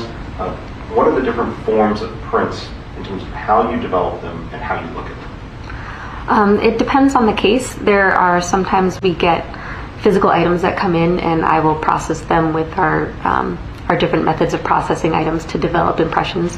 There are other times where the submitting agency has already processed an item and they send us images, or they could send us lifts. So a lift would be when there was an adhesive on a clear sheet, or it could have a different color backing that was placed onto the item, and the adhesive actually removes the latent, and then you can save it and submit that. So we would just get a lift of an impression, not a physical item. Once you've got something like an identified print, how do you go about making a comparison? And I guess before I even ask that, do you have a certain acronym that you sometimes use for that process about how to make a comparison? Yeah, so the methodology that we follow would be, the acronym is ACE, which stands for Analysis, Comparison, and then Evaluation. And I've talked a little bit about my analysis, so we always do that first. We'll see what detail is present, where it's present in the latent. And then once we have documented that, we will pull up the known and do a side-by-side comparison. So it has the latent on one side, and then we'll have the known on the other side, and we search what we had already seen in the latent to see if it is present or absent from the known, so we can make an association or a dissociation. Let me go to the next slide of the demonstrative. Is what we're looking at here, this kind of ACE. The slide is titled methodology. Is that how you would refer to this process? Yeah, it's a broad methodology, excuse me, that we follow. Can you then kind of take us through the latent print identification process? So if we're sitting there with you in the lab and we've got the two different prints that we're looking at, or maybe even just one print, can you go ahead and kind of take us through the different levels of detail that you're looking for? We'll go to the next slide in the demonstrative. Excuse me. So I spoke a little bit about the patterns that you would see on your fingertips that most people are familiar with, and that is what we would call level 1. So it's the most zoomed out level of detail. You can see where the ridges are flowing, how they're curving, what shapes the ridges themselves are making. And that would be the outermost, or the highest level of detail, level 1. We can use these for, they used to be used for classification purposes, but we use this more now for orientation and searching when we're looking at a latent impression. We don't always know which way it's oriented, but if we can see some of that level 1, it helps us do the searching. If I can direct your attention to the next slide of the demonstrative, can you kind of show us what we're talking about here when we talk about some of that kind of gross detail work?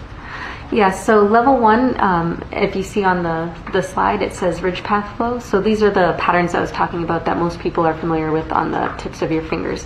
And they can be broadly categorized into 3 different categories. Most people have either an arch, which is when the ridges flow from one side to the other and uninterrupted, and that's what you see on the left. They mostly come one side and then exit the other. In the middle there, you'll see that there's what we call a looping formation.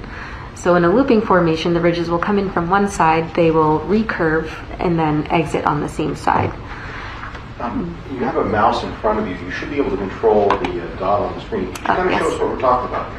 Okay, yes, so for the arch, what I was explaining was the ridges start over here, they go up a little, and then end on the same side. That would be considered, the level 1 detail would be considered an arch.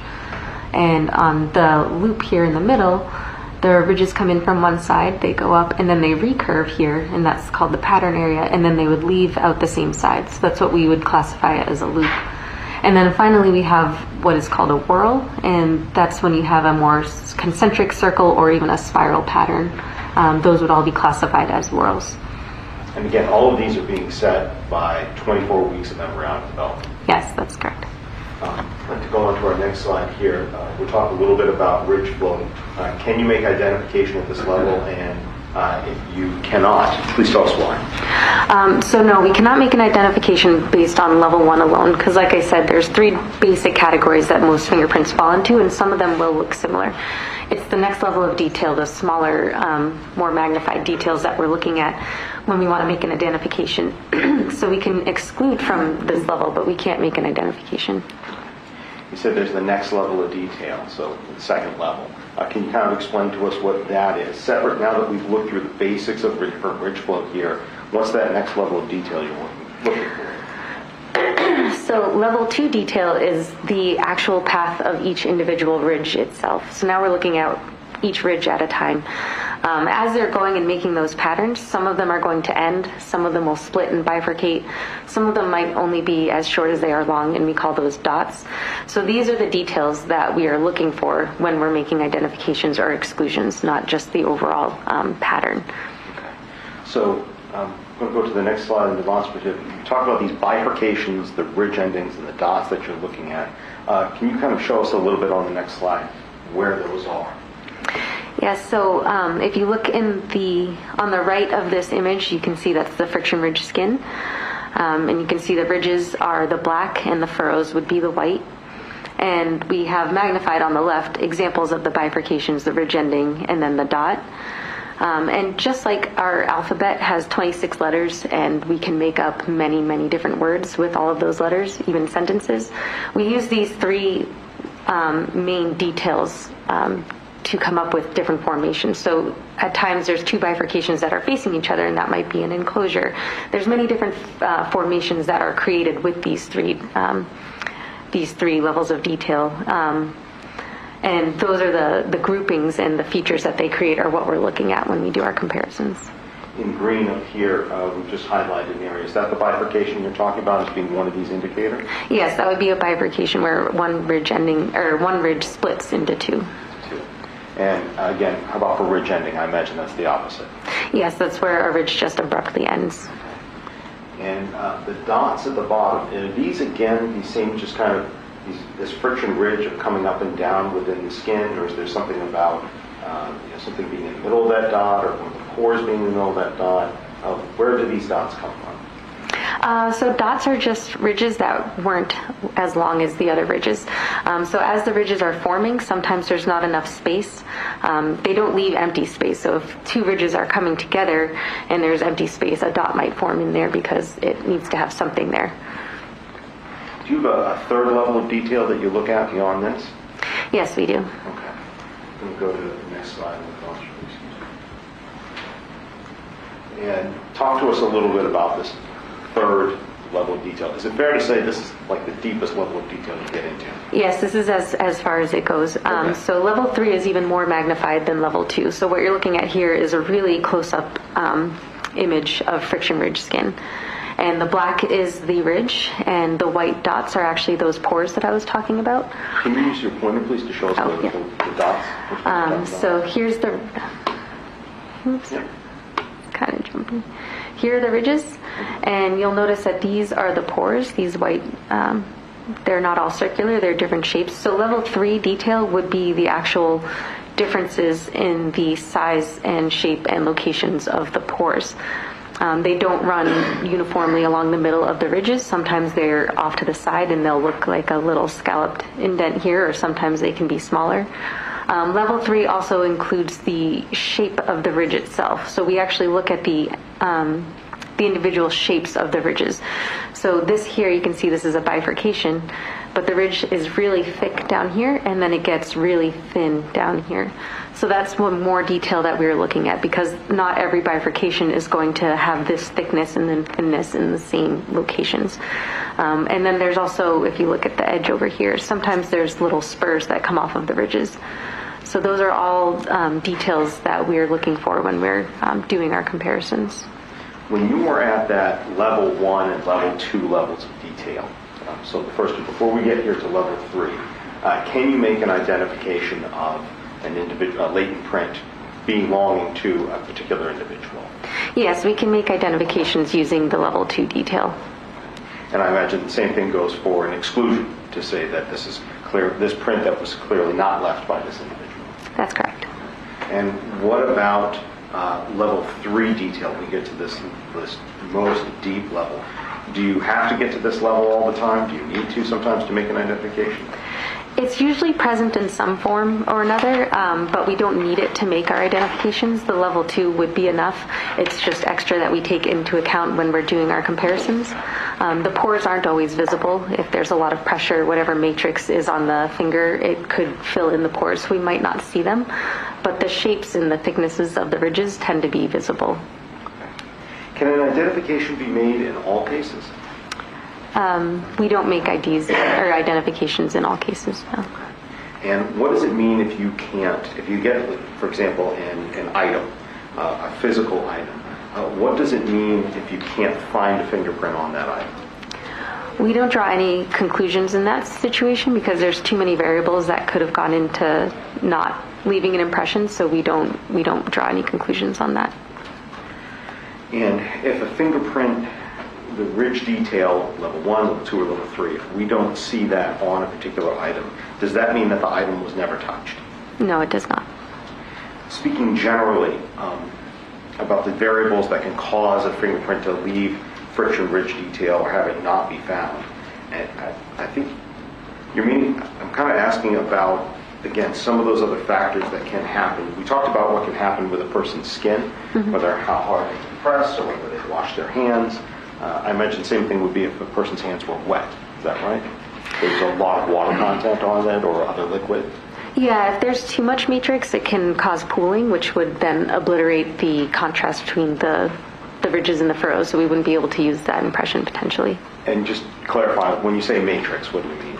The matrix is whatever is covering the hand. So there's latent print residue, which I talked about, but it could also be paint, oil that you've touched. If you've gone and you were eating a lot of greasy food, you might have a lot of extra oil on your hands, or it could be blood. There could be many different contaminants on the hand that you can leave a fingerprint in. What about the item itself? Are there certain things about a substance, an item, texture, whatever it may be, that make it more or less likely to be able to record or hold on to those oils so you can make an identification?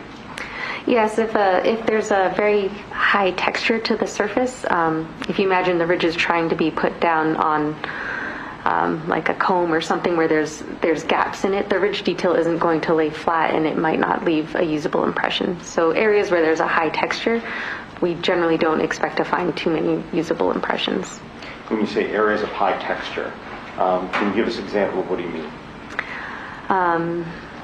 So oftentimes on a gun, the grips tend to be textured so you can hold on to it tighter. So that actually hinders that area of leaving friction ridge detail because it's not a flat surface. There's too much texture to it. So, for example, here I've got some kind of probably waxed and treated wood that's on the top. In that comparison to the carpet that we have in this room, would one of those be a better substance or at least a better chance of being able to hold on to friction ridge detail than the other? Yes, the flat hard surface would be a better substrate or better surface for retaining residue. I don't think you would be able to leave a fingerprint impression routinely on a carpet. Okay. It's too giving. What do you mean by too giving? It's fabric, so it would move as you're touching it. So anytime there's movement or something under the finger as it's coming into contact, it would diminish your chances for leaving an impression. I'm just looking at the carpet now, assuming that we didn't have any sort of matrix here, no sort of ink or dirt or blood or anything else like that. Have you ever been asked to see whether there was an impression left in a piece of carpet? Not for fingerprints, no. Thank you. Did you conduct a latent print examination in this matter, the State versus Brandon Castiglione? I did. Okay. And what did you process for fingerprints? I processed. I should say. So what was that? I'm sorry. What physical items did you process? I processed Exhibit JGO1, which was a pistol, and Exhibit JGO2, which was a cartridge case. And approach.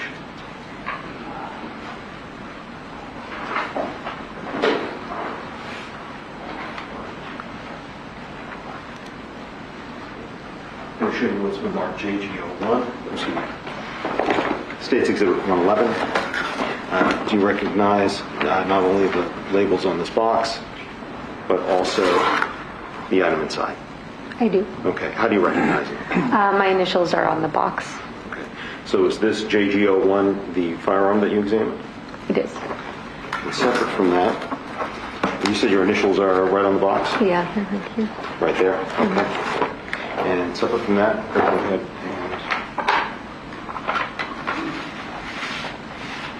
show State's Exhibit 112. So I'm going to actually have you go ahead and take that out, or I'm going to put it gently there. Okay. Do you recognize that? I do. Okay. And what do you recognize it to be? A cartridge case. Okay. And is that the cartridge case that you examined in this case? Yes, it is. How do you know? Because my initials are here, so I sealed the evidence up. Now, when you go through and make your comparisons, make your examinations of these items, do you generate any photographs or diagrams that you produce in order to not have these items sitting in front of you the entire time you're doing the comparison? Yes, so we photograph everything and turn it essentially digital so we can work with it on a computer screen, and that way we can magnify it and see those smaller details. So anything that I found on the exhibits would have been photographed and stored digitally. I'd like to get the casing and just address that with a very simple question. With that particular item that you saw on JGO2, the casing that you compared to, was there any result of your examination? Were there any identifiable or latent prints that were left on that casing? No, there were no impressions recovered during that processing. So that's the case.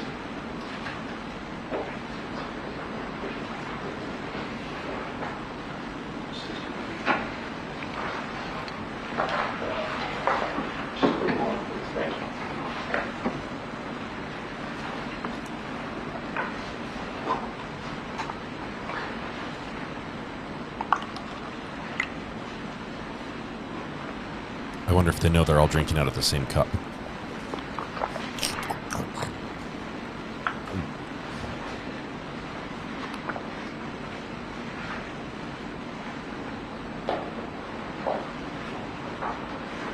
Your Honor, my understanding that there being no objection, the state would ask to have identification stricken on States Exhibit 51 through 60. Okay, they're admitted. Or to view these or not? No, I don't need to see those. Thank you.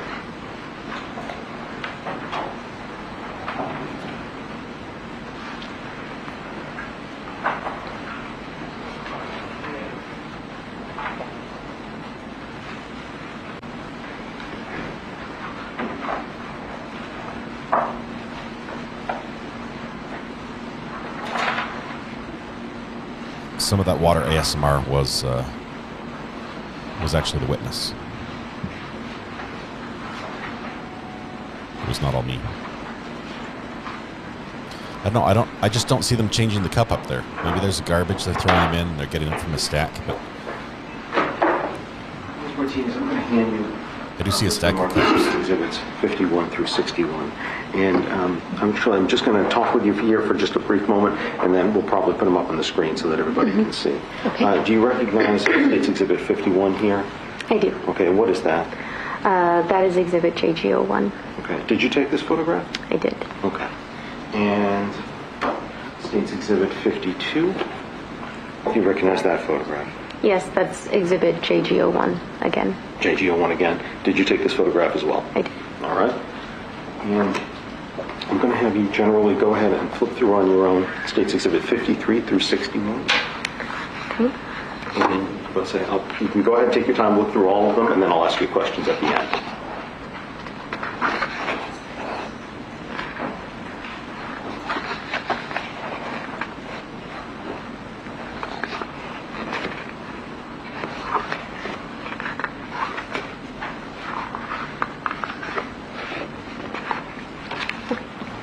Concerning States Exhibits 53 through 61, are those images familiar to you? Yes, they are. Okay, how are they familiar to you?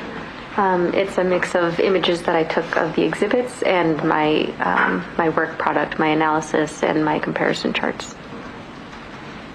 So, I'd like to be able to put these on the big screen so you can kind of take us through how you've made this analysis and what you've looked at.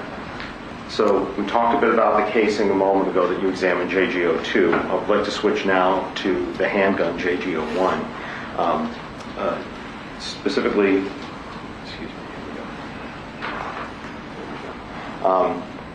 with that, what was the result when you looked at JG01, the firearm? Did you find any spots of impressions that were latent impressions? Yes, I found and documented 3 different areas of latent impressions. Okay. And those 3 areas of impressions, how did you label those 3? I gave them each a unique identifier, so they were L1, L2, and L3. Which of those, L1, L2, and L3, which of those had sufficient details that you are able to make a comparison to some known set of impressions? L1 and L3. Okay. So what was wrong with L2, so to speak? L2 was a smaller impression with a higher amount of distortion. So when I went through the analysis, it was determined that there wasn't a sufficient amount of detail to move forward into the comparison process. I'll go ahead and show you images of States Exhibit 51 and 52 that we just looked at a moment ago.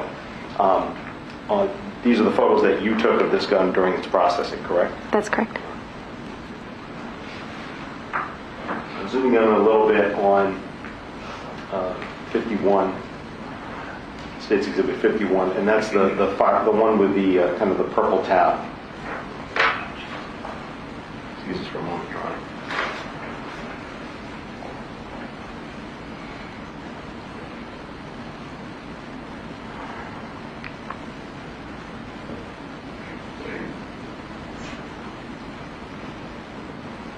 Excuse me.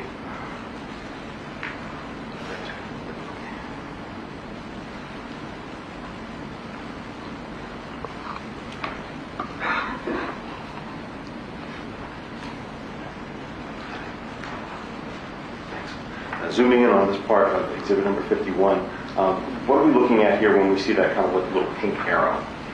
So that is the designator to show that what I was photographing in this overall image was latent impression L1, and it's on top of the scale. It's on top of the what? Our scale. Oh, that's the blue object underneath? So the scale would be the essentially a ruler that we put in images to make sure we can appropriately size them at a different time. So is that the white and the black that we're looking at that's underneath that? Yes. Underneath the pink arrow, okay. And then separate from that, kind of focus your attention over on the other half of the screen here on 52, States Exhibit 52. The green arrow that we're looking at in the top corner, what's that? So that arrow is indicating where L3 was documented on the exhibit.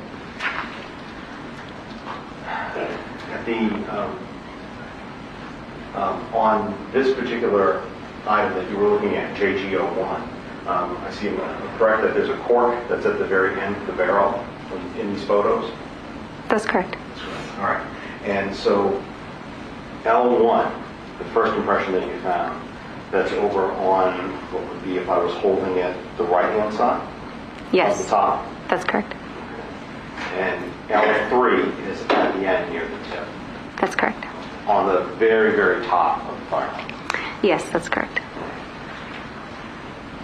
Now, I'd like to take a look at these two that you found here and show you blow-ups here of States Exhibit 53 and 54. And kind of take us through, what did you do here to look at L1, that one on the left-hand side of the slide of the gun? So the image L1 that you see on the left was processed with a fluorescent superglue.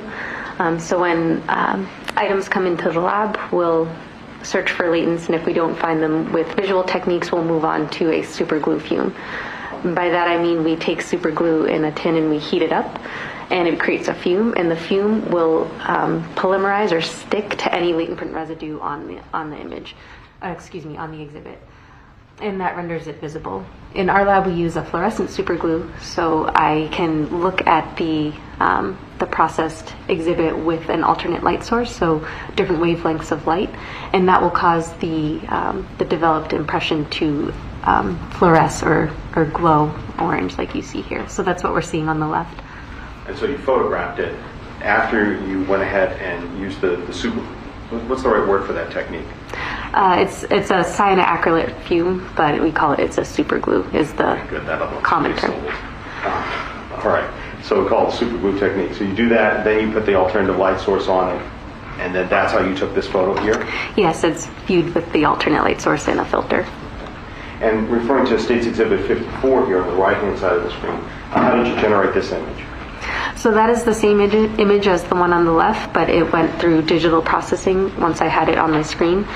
So we have software that we can use to increase the contrast and turn it black and white to make the ridges more visible and more similar to what I'm going to see in a comparison.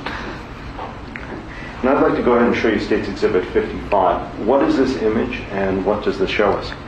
So this would be my analysis of L1 that I did. So when I pulled up the image, I would rotate it so it was in the proper orientation, and we designate that with the horseshoe that you can see or I hope you can see at the top in blue.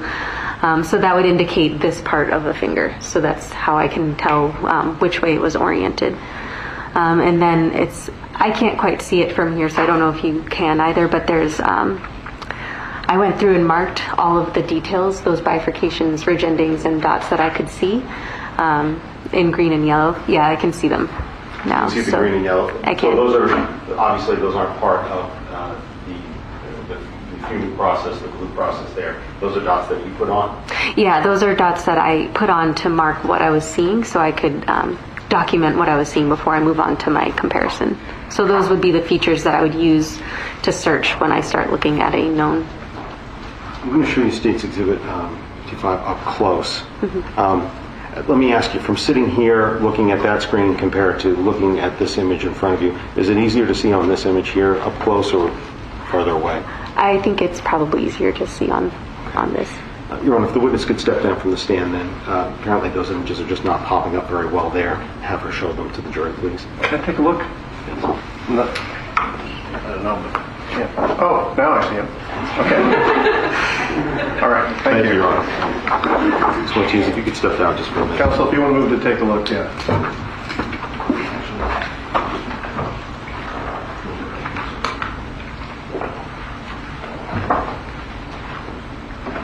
So, Actually, Ms. Ortiz, I'm going to have you take a half step on. Hold it the wrong way. Okay.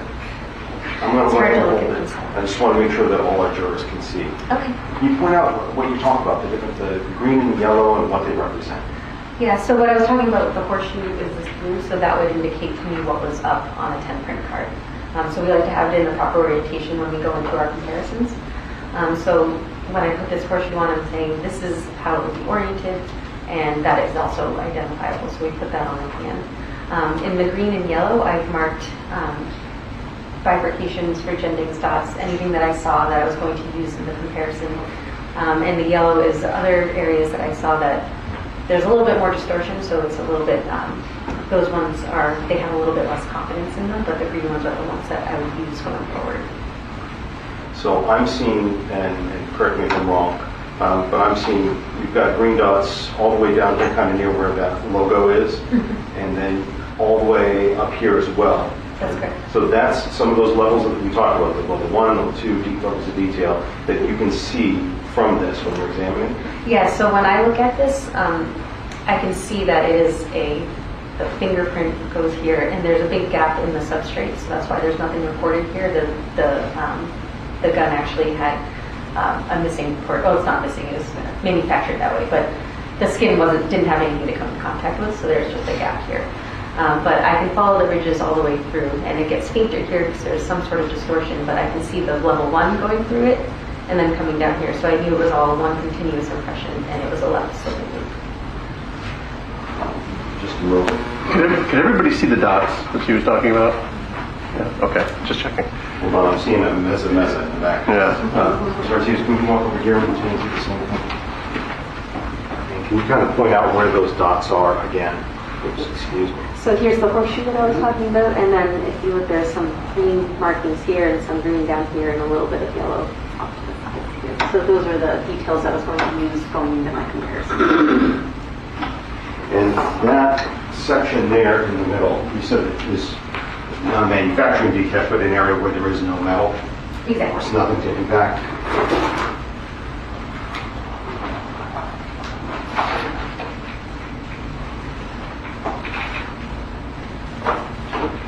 Let me continue to State's Exhibit 55 again. The stamp at the bottom, could you go ahead and read what that reads? It's the Glock logo. Okay. And can you see that same logo here on that side of the weapon? I can. Okay. I'm going to have you point out again where it is. So the Glock logo from the image here is present. Can everybody see that on this end? All right, let's go up to this end as well. And we pause for station identification. You're listening to Recovery Addicts. And we lost the feed completely. Hold tight, wait for it. Wait, let's see. We'll take this moment while we're waiting for the feed to come back through to say, please guys, keep it classy here in the chat. We have youngsters here, okay? That's it.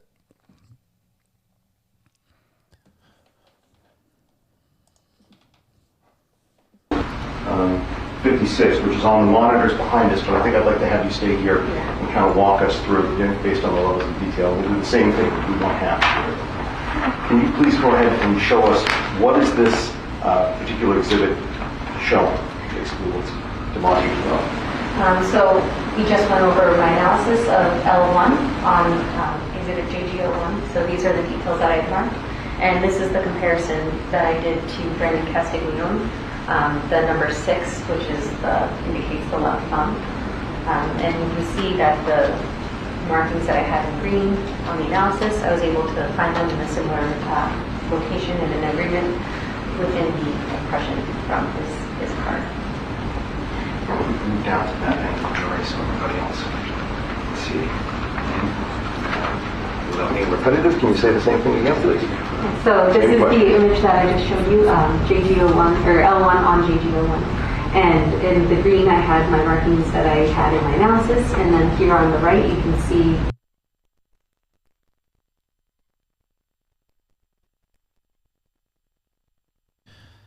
Okay, I need everyone in chat to dial it back, or Mrs. RA is going to ban every single one of you. Just FYI. Okay, we got off the rails here. That's the warning.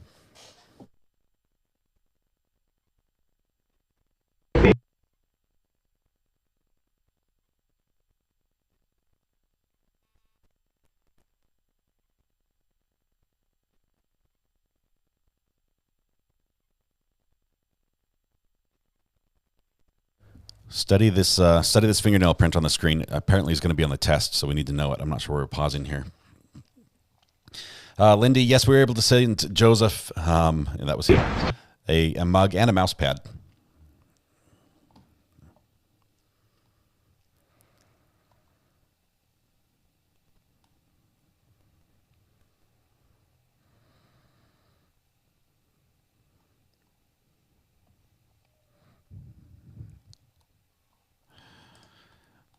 Thal, you're about to be green. I need better from you, okay? Thank you. That I was seeing.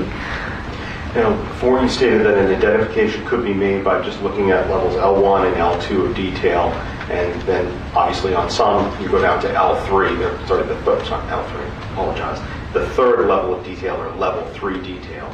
For this comparison, when you were looking at just level 1, or level 1 and level 2, or level 1, 2, and 3?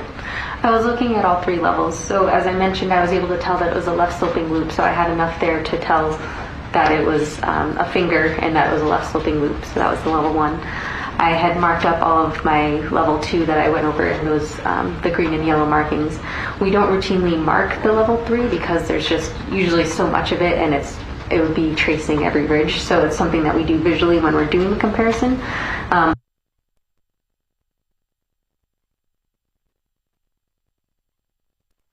Fair to say that you could make the identification by...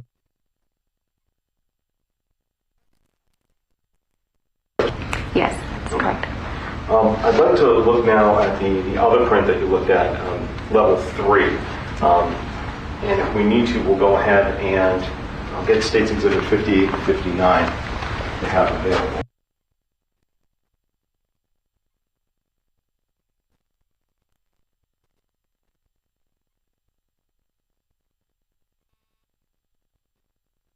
Okay, so we just have to assume right now that the testimony is going on saying that there are fingerprints on the gun that belong to the defendant. This is what they've told us in the opening statement. So this one, it was processed with the super glue fume as well, but it didn't show up as well with that process. So we call Ardrox. So that essentially adds a different type of fluorescence to the impression. So I'm looking at it under a different wavelength of light with a different filter, but the premise is the same. The ridge detail is fluorescing, so the lighter green, what you see is the ridges, and the darker in between would be the furrows. And from that, looking onto the right on States Exhibit 59, what are you doing here to make this photograph? So we have software that we can use to increase the contrast between the ridges and the furrows and turn it black and white, so it's more similar to what we're looking at when we look at the black and white fingerprint cards. The examination, or the explanation that you had just a moment ago when you talked about the different dots, did you do the same thing, that level of detail examination for L3 as you did for L1? I did. Okay. I'd like to show States Exhibit 60. Excuse me. And what is this an image of? So that would be my analysis of L3.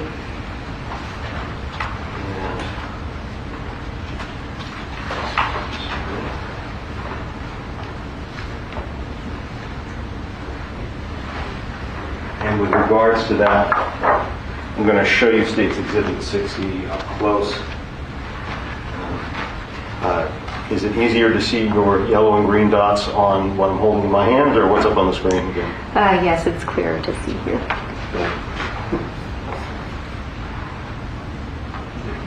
Thank you. Ms. Martinez, if you don't mind stepping down. In the next break, we'll tell you a little bit about what our source in the courtroom is telling us. Could you please go ahead and show us the details that you were able to find here on State's Exhibit 60 on L3? Yeah, so again, we see the blue horseshoe, so that would indicate how I would have it oriented, and I can see the level 1 coming in from this side.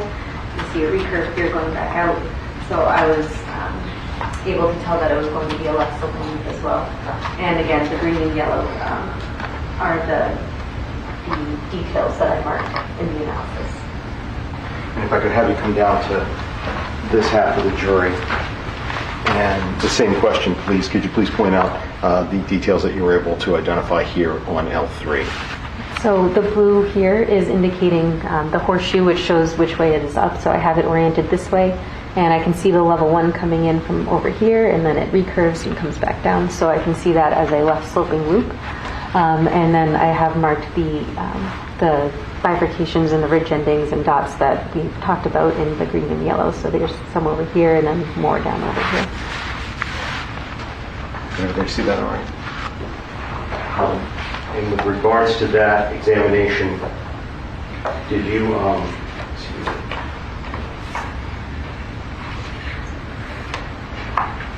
actually, I'm going to have you retake your seat, please. Sorry.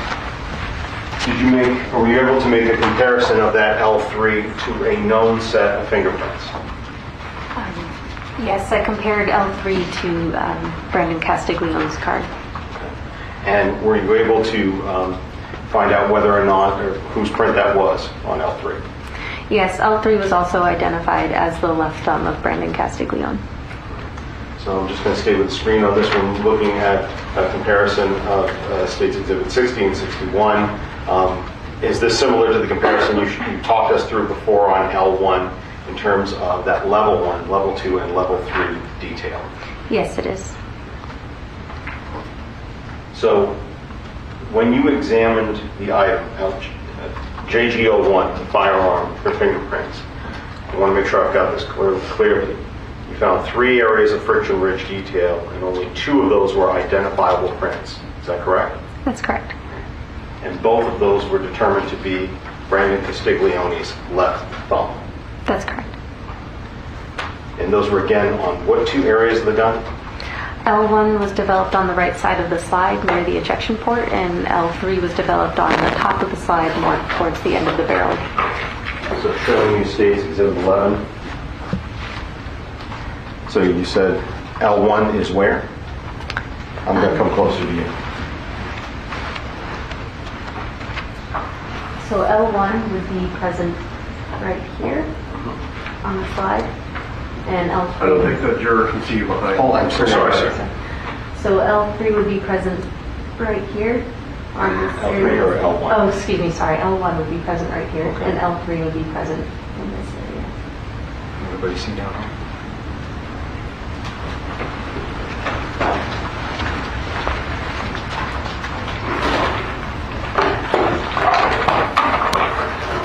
Okay, that raises alarm bells for me, and I'll tell you why during the break. Please, Your Honor.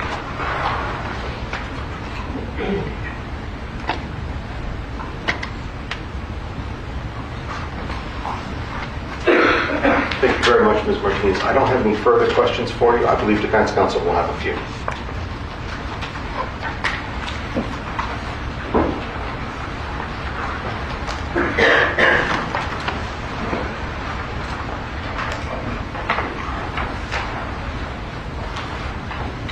Good morning. Good morning.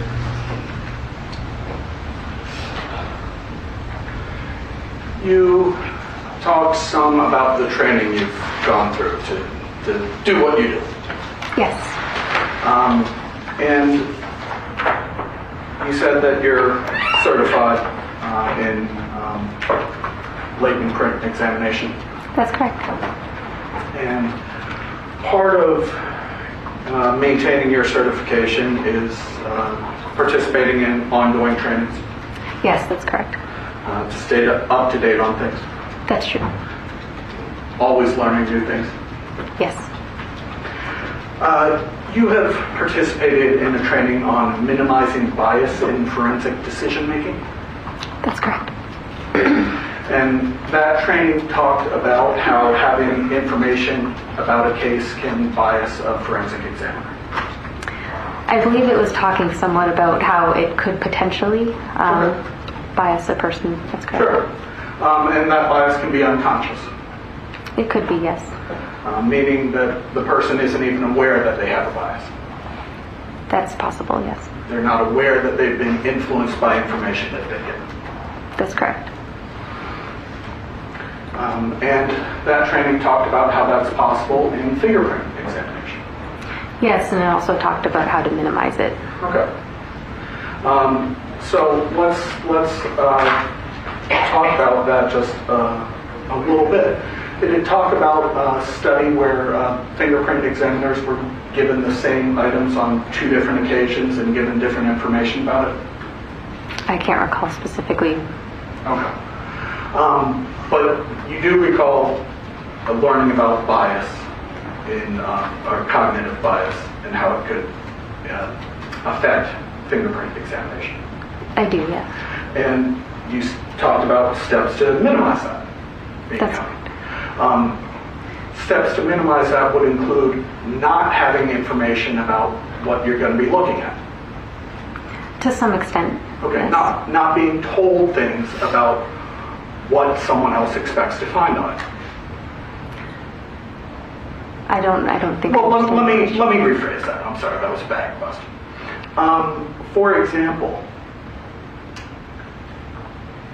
if you're looking to compare fingerprints, it could potentially bias a person if they know they're looking to find a match versus looking to exclude someone as a fingerprint. We routinely have people listed that they've asked us to compare to. I've had times when I have found that person, times when I haven't found that person, so it doesn't really play an effect. My question is, in the training you went through about minimizing bias, one of the things to minimize a bias is to not know whether you're looking to confirm a person or exclude a person. Is that accurate? I don't believe that's what we talked about in that class.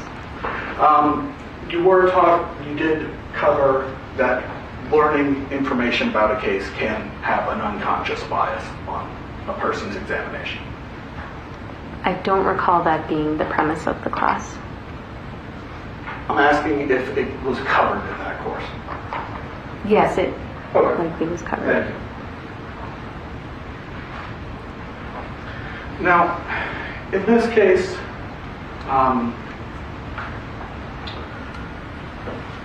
you wrote 2 reports ultimately, correct? That's correct. One was dated May 19th of 2020. That sounds about correct. I'd have to check that date. And the other was, if I said the other was written May 21st of 2020, have any reason to doubt that? I know the work was done in May 2020, so that sounds close. So just a couple days apart in May of 2020. And those were the days when you checked to see if the gun had any fingerprints on it. Well, the work would have been done before the reports were issued. Sure. Were the reports written on the same day that you conducted the work, or would they have been written a day or 2 after? They would have been written after their summary of the completion of the work. But within days of doing the work? Yes. So that work was done in May? That's correct. And so in May, you initially checked to see if the gun had any fingerprints on it? That's correct. And then after you found initially, I think, 3 prints, you said? That's correct. L1, L2, and L3? That's correct. And then you compared those prints to Brandon Castiglione's prints? That's correct. And prior to doing that, you had been in touch with Trooper Stephen Slover. Is that correct? That's correct. Prior to testing anything, you had been told that Brandon Castiglione was a suspect in this case. Yes, that's correct. And you had been told that all the way back in November of 2019 in an email. Yes, that's correct. There was something else that was brought up in that email with Trooper Stephen Sloper back in November of 2019, and that was the possibility of testing for touch DNA. Do you recall that? Yes, I do. Okay. And you explained to him, to the trooper, that with the textured grips, it would be unlikely to find fingerprints on the grips. Yes, that's true. And it would be unlikely to find fingerprints on the trigger. I don't believe we mentioned any of that. Okay. But you would agree it would be unlikely to find a useful fingerprint on the trigger? It depends on what the trigger looks like. I can't recall whether it was textured or not, but... Well, let me ask it this way. You ultimately did not test the trigger for fingerprints. I believe it was swabbed for touch DNA. Yes, it was. So we'll get to that. And that was swabbing it for touch DNA would eliminate any fingerprints that could be there, or potentially could. That's correct. If you're going to take a swab and rub, all of that residue is going to be picked up onto the swab, so it would obliterate any chance for an impression. Okay. You talked to Sergeant Sloper multiple times. We spoke on the phone and emailed a couple of times, yes. Okay. Handful of emails at least. I can't recall how many exactly we had.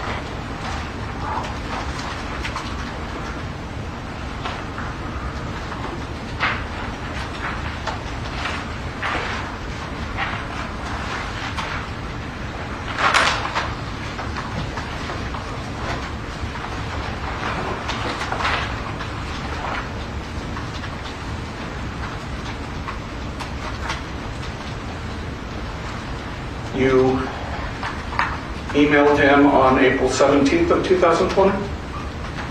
I can't be sure of the exact dates. If I showed you the email, would that help? Yes.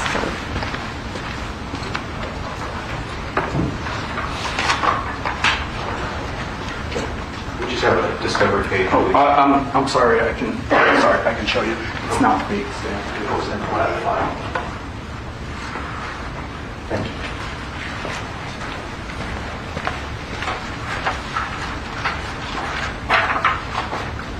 They did a DNA test on the trigger, not fingerprint. Yes, April 17th. Okay. Either one or the other. And he had emailed you earlier that same day? Yes, he did. There were also emails on January 2nd of 2020? Sorry. January 2020, yes. And an email all the way back on November 5th of 2019? Yes, that's correct.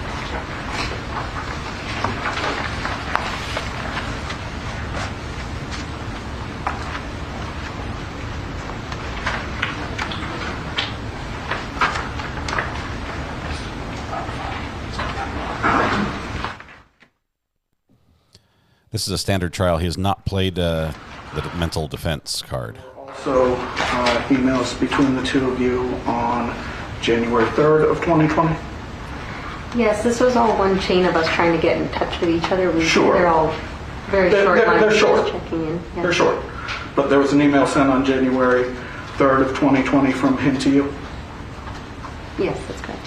And that was in response to an email that you had sent him the previous day on January 2nd? Yes, I was checking in on a question I had asked.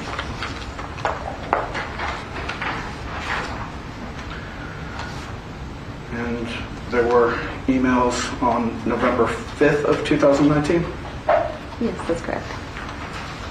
And November 4th of 2019? That's correct.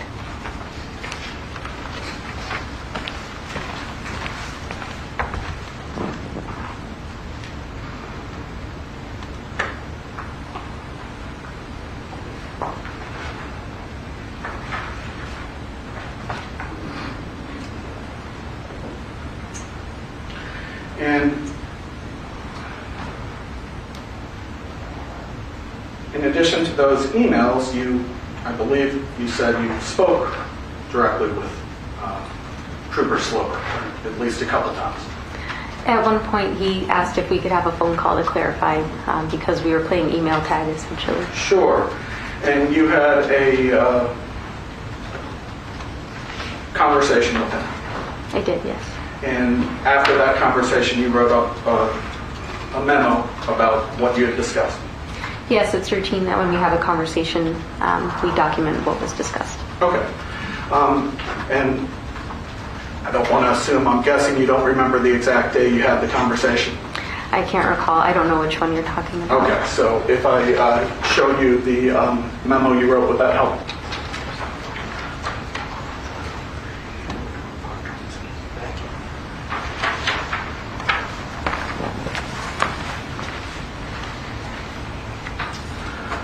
So you wrote a memo on April 23rd of 2020, documenting your conversation with Trooper Sloper? Yes, this was just documenting which items he requested be tested and which disciplines he would like the items to go through. Sure, and documenting the conversation you had, yeah. What you had discussed. Mm-hmm. You also wrote a memo on May 26th of 2020?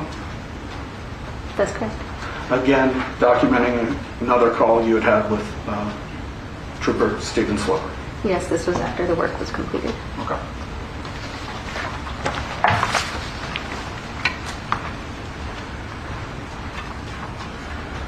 Now, I want to talk to you about that April 23rd conversation that you had with Trooper Sloper. Again, that was in April of 2020, correct? April of 2020, yes, that would be correct. Okay. And you conducted your tests in May of 2020? That's correct.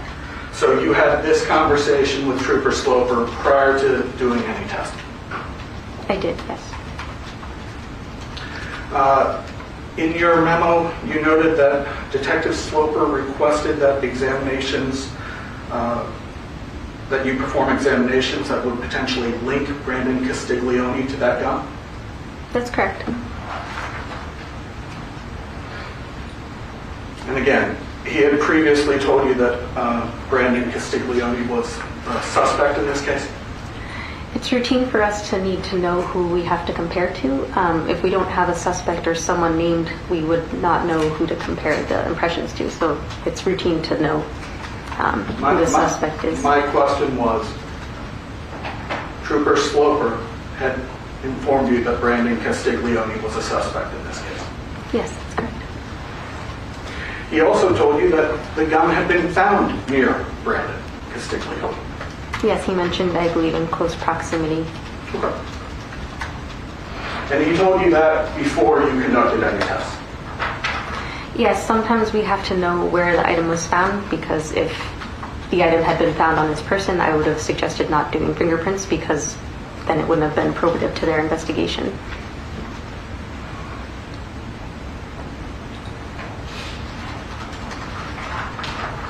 Now, Trooper Sloper told you to compare any prints that you found on the gun to Brandon Castiglione's prints. Yes, that's correct. And you were not told to compare them to anyone else's prints? Not directly. I was informed that perhaps there was someone else who may have handled the gun, but that was, again, pretty routine and standard for an officer to handle an item at a scene. And he said he believed they were wearing gloves, so I did not think I needed to compare to that individual. So your answer is yes, you were told to compare the prints to Brandon Castiglione's prints? Yes, that's correct. And again, you had been told that Brandon was a suspect? Yes. And that the gun had been found here? That's correct. A few days after you spoke with, well, let me ask it a slightly different way.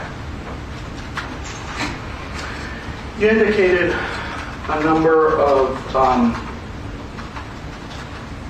emails going all the way back to November, and then the gun wasn't tested until May of the following year. That's correct. We went back and forth. I asked a question. He needed to get an answer. Someone, I believe, was on paternity leave. Then COVID hit. Everything shut down, so we didn't get a chance to connect until April. He said he needed to consult with someone. I believe so. Would seeing the email help refresh your memory as to your conversation with him there? Yes, it would.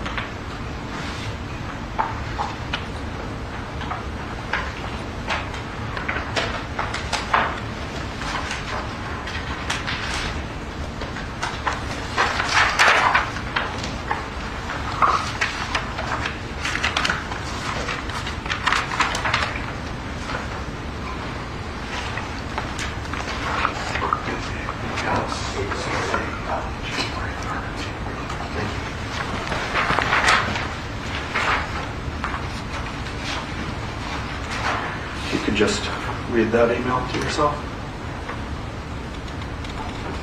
And does that help you remember what he told you? Yes, it does.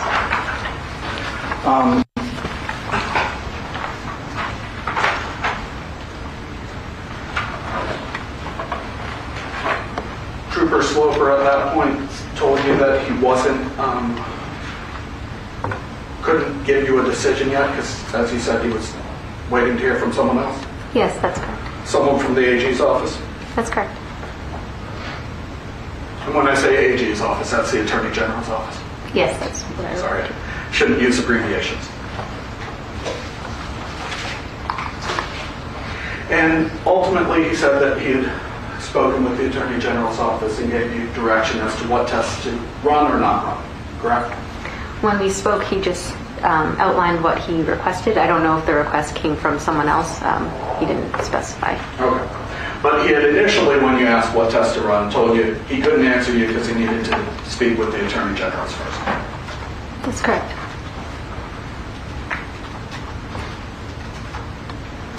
And you had a phone call with Trooper Sloper on May 26th of 2020? I can't recall exactly which one you're talking about by the date. If I showed you the memo you wrote about it, would that help you remember the date?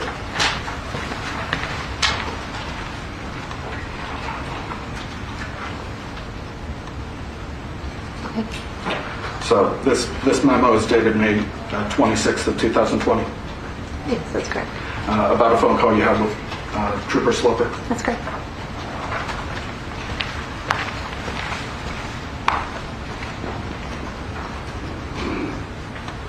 And that was just a few days after you did the fingerprint comparison. That's correct. And he told you not to test anything else? Yes, it's routine that once we have finished our examination. I'm sorry, that my question was a simple one. He told you not to test anything else at that point. Is that accurate? Yes, after I disclosed the identifications, he made the determination to put things on hold because he didn't see a need to go further. All right, so we'll talk about that in a moment. I want to ask you about a concept called touch DNA. You're familiar with that concept? I am, yes. And what that is? Yes. Could you just briefly describe it to the jury? I'm not an expert in DNA analysis. That's a whole different discipline that requires training, so I can't really offer an opinion on touch DNA. I can describe that it is... I'm just asking for a description of what it is, not any opinions about it. Okay, so touch DNA would be DNA that you leave when you're touching items. So just tiny, tiny amounts of DNA just from touching an item? I can't speak to the amounts that would be present in it. Okay. But small amounts of DNA can be recovered off an object, potentially. I can't talk about it. It could be a lot, it could be a little. I'm not a DNA analyst. You actually had someone else from your lab swab the gun for potential touch DNA before you did that super glue fume, correct? Yes, that's correct. And that was done because there was an understanding that there could potentially be touch DNA on the gun. That's correct. That swabbing was done in your presence? That's correct.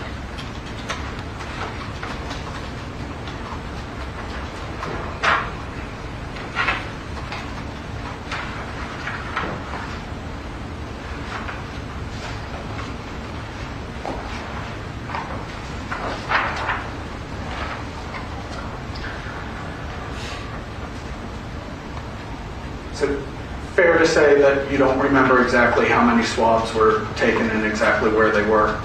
I don't remember exactly where, but there were 6 swabs taken. Okay, there were 6 swabs taken. And if I'm going to ask you questions about where they were taken, would it help you to have the report with you? Yes, it does. I want to talk about those 6 swabs. So there was a swab taken from the right side of the grip of the pistol? Yes. And a swab from second swab from the right side of the grip of the pistol. That's correct. There was a swab taken from the back side of the grip of the pistol. That's correct. There was a swab taken from the left side of the grip of the pistol. That's correct. There's a swab taken from the right side of the grip of the pistol. I believe that says front. Oh, excuse me, I misread that. You're correct. From the front side of the grip of the pistol. That's correct. And there was a swab from the trigger of the pistol. That's correct. And all 6 of those swabs were taken in your presence. Yes. You observed those being collected. It's routine that when something comes through for fingerprints, that if there's an area that we don't believe would yield usable results because it's highly textured, like I described before, there's a good chance DNA could be used or recovered. So we'll have it swabbed before we go through so we don't diminish the chances of recovering DNA. Okay. So you swabbed it before fingerprinting so that you don't diminish the chances of finding DNA. That's correct. And those swabs were taken in your presence, those 6 swabs. That's correct. You saw that happen. I did. Yes. By another member of the state lab. That's correct. Those swabs were never tested? Those 6 swabs? No, they were not. And they were never tested because Trooper Slover said he said not to test them. Yes, so routinely, once there's an identification of fingerprints, we don't routinely continue testing to keep trying to identify on an object that we already have an identification on. Sergeant Slover told you, and through you, the rest of the lab, not to test those 6 swabs. Yes, he said you didn't see a need.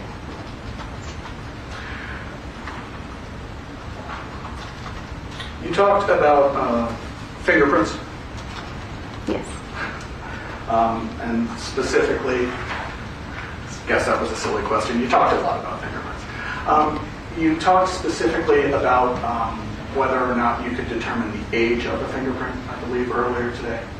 Yes, I mentioned that you can't determine the age. I just want to talk to you about that a little bit. It's not possible to determine the age of a fingerprint at all. There are certain times when we could deduce the age of a fingerprint, say if it's known for sure that an item was cleaned at this date and it came after, we could say it came after that impression, or after that cleaning, but we can't say for sure how long things have been on. Okay. But that example you gave, that would be based on other information, not based on the fingerprint itself. Exactly, yeah. Now, for all you know, L1, you said L1 was Brandon's, I'm sorry, which did you say? Left thumb or right thumb? Left thumb. Left thumb. For all you know, L1 could have been left in June of 2019? I couldn't say. Could have been left in 2018? I really can't offer an opinion on any date. I'm not asking you to offer an opinion, I'm just asking you if that's possible. I could not age the impression. Okay.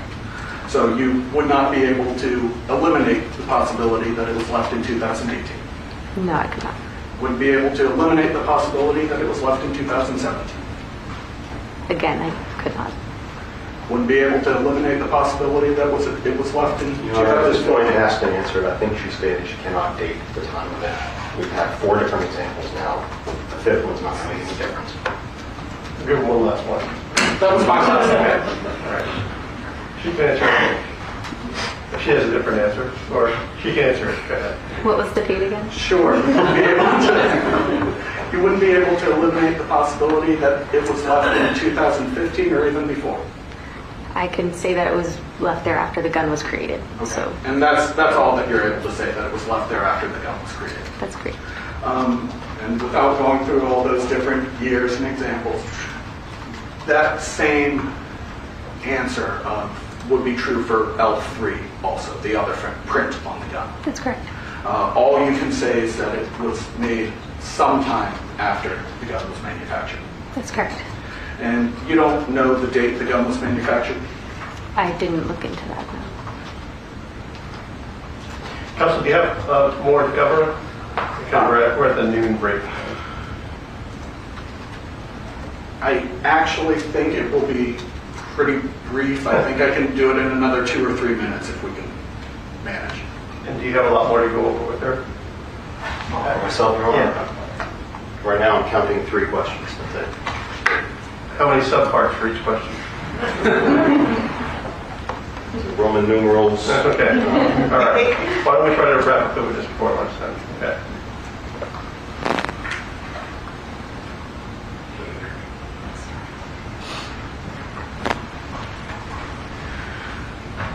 You indicated that fingerprints can be left when someone touches an item. Sometimes, yes. Said can be, not saying that they always are, but they can be left when someone touches an item. Yes. And if someone touches an item more than once, that would increase the possibility that a fingerprint would be left behind. I wouldn't say that. Okay. Well, if there is a chance that a print is left behind, would it be fair to say there's a chance any time an item is touched that a fingerprint is left behind? I wouldn't say that. It depends on the residue that's on the hands and many of the other factors that I've already been over. Okay. And again, I'm not saying that it would be, but just saying there's a chance when someone touches an item that they leave a fingerprint behind. It's a general principle. Is that accurate? That's correct. Okay. So just if we take that probability, whatever it is, and someone touches an item 50 times or 100 times, there would be a greater chance of a fingerprint being left behind, simply because it's happened many times. And each time there is a chance of a print being left behind. I don't know if I would agree to that. I think it's independent of each other. Exactly. Each one's independent of each other. So it's like a coin toss. If your first toss is heads, doesn't mean the next one's going to be tails. Each time there is the same chance. And so if it happens once and there's a chance, and it happens 100 times and there's a chance, there's a greater chance for something that has happened 100 times. Would you agree with that? I agree there's more of a chance if you touch something 100 times that you leave an impression than just on the one time. Yeah, that's all. That's all I was asking. Okay. Okay, so we agree on that. All right. Yes. All right. And if someone owns an item, they may touch it many times. They would, yes. And it would not necessarily be surprising, just generically, for someone's fingerprints to be on an item that they themselves own. It wouldn't be surprising to have prints from someone on their own item, but if they've used it routinely, you would expect sometimes that they would, the impressions may overlap, and then you would diminish the chances for recovering a usable impression. My question was, it would not be surprising to find a person's fingerprints on an item that they own. Yes, that's correct. No further questions.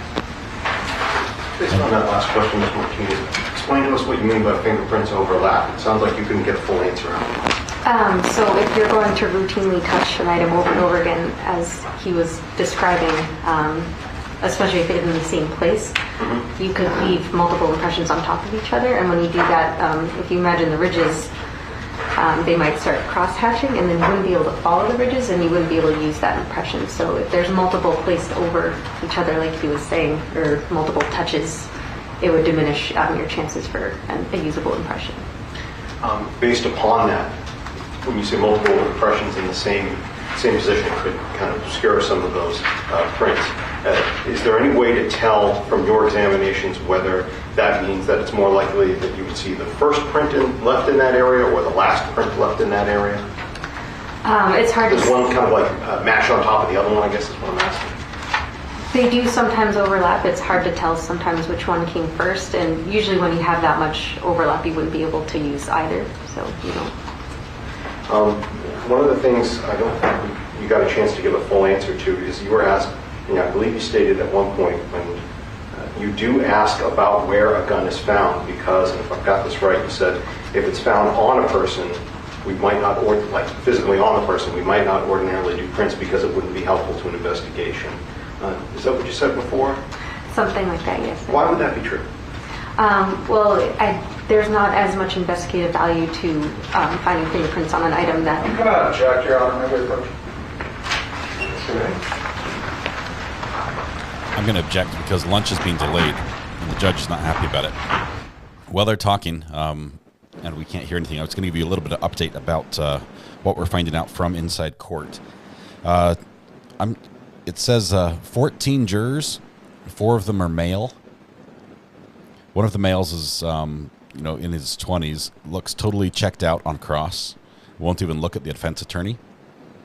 The court reporter gets tense every time the firearm comes out. The witness did point it at her and this our in-court observer. One of the jurors is most likely a nurse, or this observer has reason to believe that person is a nurse.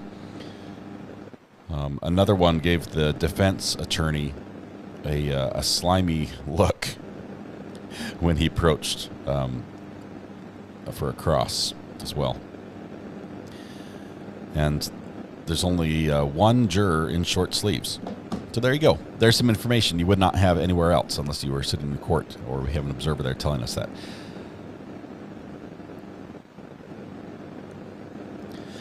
Tricia, you sure can send it to the burner phone. That's the best way to do it. This hum that we're hearing, just to give you an idea, this is what it sounds like. Oh, I can't get this one out. Let's see. Let me see if I can tune this one.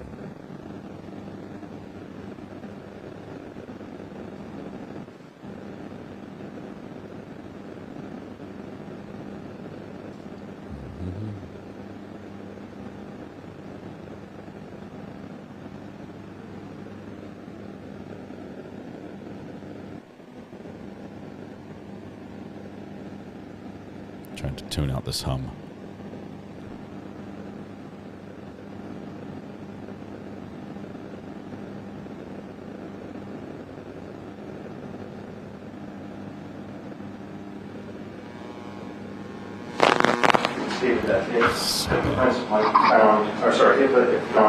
If the weapon was found on a person, that you might not ordinarily do prints because it wouldn't be helpful to the investigation.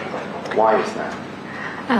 So we don't routinely test items that have been found or seen to be handled by a person because there's other information out there showing that person handled the item, so fingerprints wouldn't be very valuable. So we tend to say we won't do that if we know the person, or if they have evidence that the person was holding the item, or if it was found in their pocket or something to that effect.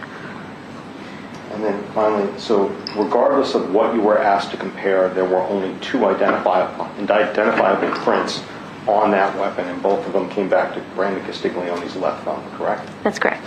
Thank you. I have no further questions for you. Thank you, Your Honor. From the defense, any recross? No, Your Honor. Okay.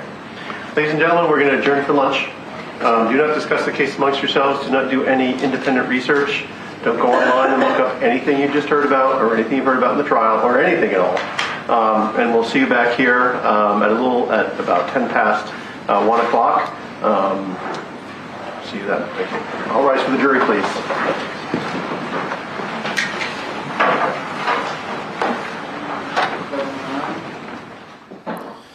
Okay.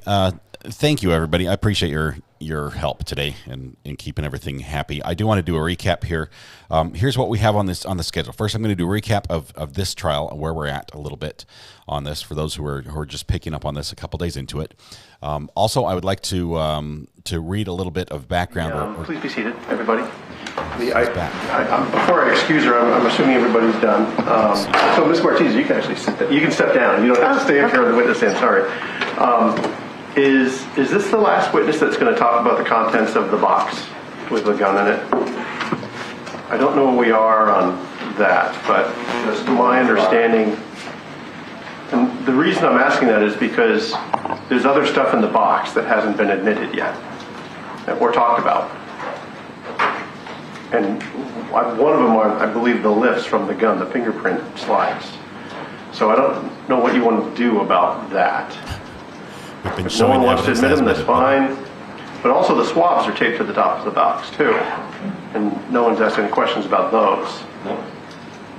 So, Go ahead. are you going to deal with this during the course of the trial? Because this is the last witness I thought that would be able to talk about the other contents of that box. Because if not, we can't send the box in because they're not in evidence. No one's talked about them. I just happen to know that they're swabs because I know what they look like. And Your Honor, we've only sought the admission of the firearm itself. Whoa. Do you know what I'm talking about? I do. I guess I would ask for a moment to discuss the issue. Well, you got an hour to talk about it. And then I can discuss with the state if we have any. Because I haven't excused her yet based on that. I didn't know if it was an intentional or an oversight, but I can't let that go back into the jury if no one's going to testify about the slides that are in there, the fingerprint lips, and the swabs which are taped to the top of the box. Okay? Let me know what we want to do when we resume. Thank you. Thank you, Your Honor. Okay, so that's interesting. Judge is like, hey, by the way, you've been showing off evidence that hasn't been admitted to the jury, so we're not going to allow that box back to the jury deliberation room. The box being the box with the weapon in it, unless it gets admitted. So sort that out. And this is the last witness that could potentially authenticate that evidence. Defense attorney is court appointed. I don't know if he's a public defender or if he's just court appointed. We don't know. Okay, so there's a couple things. This trial is the defendant is Mr. Brandon Castiglione, and we say his name different every time, and some people actually completely butcher his name, and it's like Brandon. You know, we've heard every sort of rendition of that, and we'll probably hear several more throughout the trial. He is charged with murdering a minister from the church he attended, the same church that his sister and grandma and presumably his dad attended. This minister was, his name was Garcia, Luis Garcia, and the minister worked a lot of different jobs, worked at a check cashing place, was disabled and was collecting unemployment, helped paint in Brandon's dad's house, and that's what he was doing at the time when he was shot and killed. Brandon was found in the house in the doorway of the room where the minister was found dead. The gun was right behind him on a little chest of drawers thing, a little plastic drawer thing. One shell casing on the floor. The shell casing matches the gun. The shell casing matches the ammunition that Brandon kept for that gun. The gun belongs to Brandon. They've stipulated that. It is his gun. There was one bullet found in the victim or around the victim that had gone through the victim. I'm not sure clear on that if they found it in the victim or near the victim. But there was one gunshot wound that caused the death. That bullet is consistent with being a 9mm caliber bullet fired from that type of gun, but because it has gone through somebody and it's mangled, they're not able to match it up conclusively to that gun. But the shell casing does match, and everything else is in order. For me, that's as close to a match as you can get. That's not an issue. There were fingerprints found on the gun. 2 left thumb fingerprints, one on the near the ejection port and one near the front near the barrel. I believe we've been watching the defendant write with his right hand. Most people who are right-handed also shoot with their right hand. Initially, when I heard this, I said that's a red flag, but it makes more sense now. It's not as confusing now, because a left thumb fingerprint would be what would be if you grab the slide at the top to rack the slide. Generally, you grab near the back, but there are several different ways you can grab it. So a thumbprint near the injection port could be the proper, him cycling the action to ready the gun to have it in fired state. Near the barrel, that's a little more concerning. It could have been a print from just handling the gun, but it also could be a print from if somebody else was holding the gun and you were trying to move it or take it from them or something like that. So interesting. No other fingerprints were able to be recovered. The areas that, like the trigger, I believe the trigger on a Glock could have been a good surface to pull a fingerprint from, but instead of getting a fingerprint from that, they decided to pull a DNA swab, which is wipe everything off, which effectively cleans off any fingerprint. So we'll see if there's any DNA evidence there. Those swabs apparently are in the box with the gun, but they may not intend on introducing them, which is interesting. Can it cause a mistrial? I don't know. I don't think it's going to cause a mistrial. Let's see. What else do we have? Check the burner for jury notes. Thank you, Pants. Pants is our in-courtroom observer. I was reading that a little bit earlier. Pants, you might have missed it. I read it pretty quick here. Let's see. We got some more. Okay. The last one. I just got the last one from Pants saying that the jury loves Rachel. Rachel being this last witness. They seem to really they like her vibe. And maybe as some of you said, it's because she reminds you of Pam from The Office. But I don't know why. Okay, so this witness, I'm not sure if the witness is excused. I don't think she has been excused yet. We're going to see after lunch if she does get excused, so I'll leave that pin up there right now. Would there be prints or DNA on the bullet? Possible, but at the same time, the casing fits pretty snugly. That shell, the parts that's ejected from the gun fits pretty snugly in the barrel, and that often can rub things off as well as it gets very hot, and that could damage a fingerprint as well. So possible to have some fingerprints on the casing. The bullet itself, very unlikely. The part that is exposed when it's fired gets warped and mangled very badly, and so it'd be almost impossible for that, unless you, I don't know. Yeah, I would say no. Totally get the Pam vibe from her. Is it easy to find whose fingerprints they were? The fingerprints, they looked pretty bad. I didn't see like a nice clean lift from there, but that's why the defense was hammering the bias. So you found you knew what you wanted to see there, and so you found what you wanted to find. But with those two prints, that's what they hit her on that for. Let's see, did gunshot residue? I thought they did GSR tests on Brandon, and we haven't heard the results, but he could be anywhere near the gun going off and have gunshot residue. Witness said the DNA swabs were not tested. Interesting. Okay, there's still, they haven't had any other evidence. If it was somebody else, like if Brandon was saying, I wrestled somebody else, he had my gun, he shot Garcia, and I grabbed the gun from him, and he ran from the house, locking the door behind him, and I've been crying and praying here since. That would be an interesting story. We'd want to consider that, but that's not what he's saying. All he's saying is there was other evidence you didn't test. It could have been someone else. Lunch is an hour. We only have an hour. We'll be back here probably at 1 o'clock straight up. Now, having said that, Lori Vallow is going on. They're in opening statements or closing statements right now. Oh, that would be awful. We're all the way back to opening statements.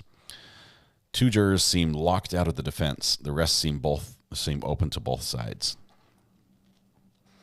Thank you, Pants, for the updates. We'll need a description of you and where you were sitting so we can see you in the courtroom if you want to. Obviously, you don't have to identify yourself if you don't want to. I currently don't know if you're male or female. That's where we stand. They said they did GSR swabs, but those weren't tested either. The state evaluated her and concluded she had BP. Oh, you're talking old stuff, P-Fog. You're talking Letitia. When do we think the Daybell verdict may come?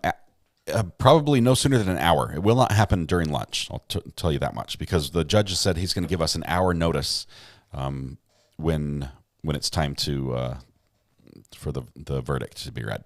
So you have the closing arguments. The jurors can get sworn in, or the jury's going to get charged. They're going to go out. They're going to pick their verdict, their foreman, if they haven't already, or if the judge hasn't for them. Then they're going to go through all their instructions. There are 36, 39 something jury instructions that I believe have already been read to the jury. So as soon as these closing statements are done, they'll pretty much go out and start deliberating. They're probably going to have lunch as well. I don't think it will happen any time before this afternoon. but we'll have an hour notice. And when that happens, we're going to go over, we're going to pause what we're watching. We're going to go over and jump onto Brandy's channel all as a group and watch the verdict live there because it will be streamed live. So yes, but we will be watching it, but we'll be watching it with Brandy and JT and Spirit if he's able to squeeze out of work. Bite me, welcome. Castiglione, says Buttercup. Castiglione. It sounds French. What about the box? The box is the box the gun is in, and apparently there's a bunch of other evidence in there as well. The slides from the lifted prints, like when you dust for prints, you put the powder on, you put the tape and lift the slide, put the tape on the slide. Those slides are in there, and they're not being admitted as evidence. The swabs of the gun are in there, and they're not being admitted as evidence. Why in the world they didn't break this up and ask them to separate everything, I have no idea. But because as it stands, the gun will not go back to the jury room as evidence for deliberation. And that might not be a deal killer, but if they ask to see it and they say, no, you can't have it, because there's other evidence that's not admissible in it, which they've already seen. They don't know what it is, but they've already seen other things in there. My understanding is they still have not finished closing arguments. I'm just checking. Pants is giving more updates here. Emphatic nods from jurors when Rachel responded to defense questions. Nobody liked his nitpicking. One juror laughed at him for dropping his papers. And Pants gives him information about who they are. Let me know if you want me to share that or not. We can wave at you at our TV screens. Okay, it's French-Canadian, that neck of the woods. Powerful closing from Prosecutor Wood. He's hitting it out of the park. Shireen, we're talking about, let's see.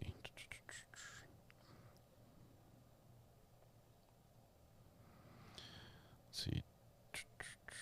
That's awesome. Okay, that's JT. We're good there.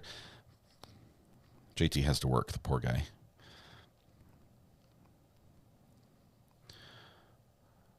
I'm trying to get my update on Lori Vallow to see where we're at.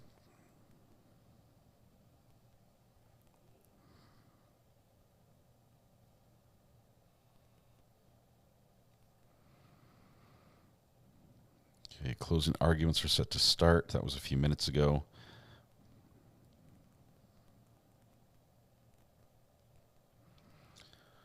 Some strong stuff, some good stuff here. Sydney Kidd is there in court tweeting that on. She's a copy editor for the Idaho Press, who I just followed. Let's see, she only has 529 followers. But she's live tweeting this. She says, just some of the quotes she's provided. This is from Lori's case. Lori never reported that JJ was missing or dead. Why? He had to remain hidden so he could keep receiving the money, Wood said. Wood calls this brutal murder of a 7-year-old boy with special needs. He says they threw him away like a piece of trash. So very, very strong closing statements there. Following tweets from Nate from Idaho News. There's another great source. He's covered this from the get-go. They're on lunch break. Okay, we're on lunch break as well. Right here. Will we ever get to see the Daybell trial? We're going to watch the Castiglione. Thank you, Bite Me, for that one. We're going to watch the verdict on Brandy's channel. Italian. You got to say it with the swag of an Italian. Okay. Spaghetti, pizza, Castiglione. Is that close? Is gun admitted? Yes, it is, but not the box, so not the other rounds or shells. Those were separate. The gun is admitted as evidence, but it will not go back to the jury room because the evidence number for the exhibit includes swabs and fingerprint slides, which apparently the prosecution is not going to admit or seek to admit in the case. But they've got some time to think it over here. Here's what you call a press check, where you grip near the barrel and barely pull back the slide to see if you can see what's loaded. Just looking for the brass inside there.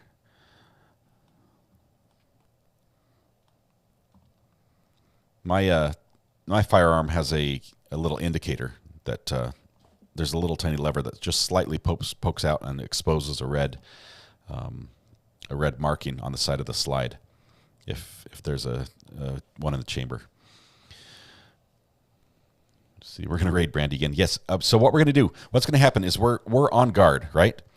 We're looking for the notice from the court, which will have 1 hour notice before they go live with the verdicts. We'll have plenty of time. But when that happens, if we're in the middle of court here, we're going to pause it. We're going to say, okay, we'll come back. We'll pick up where we left off. I can summarize it. We can watch it high speed, whatever we need to catch up.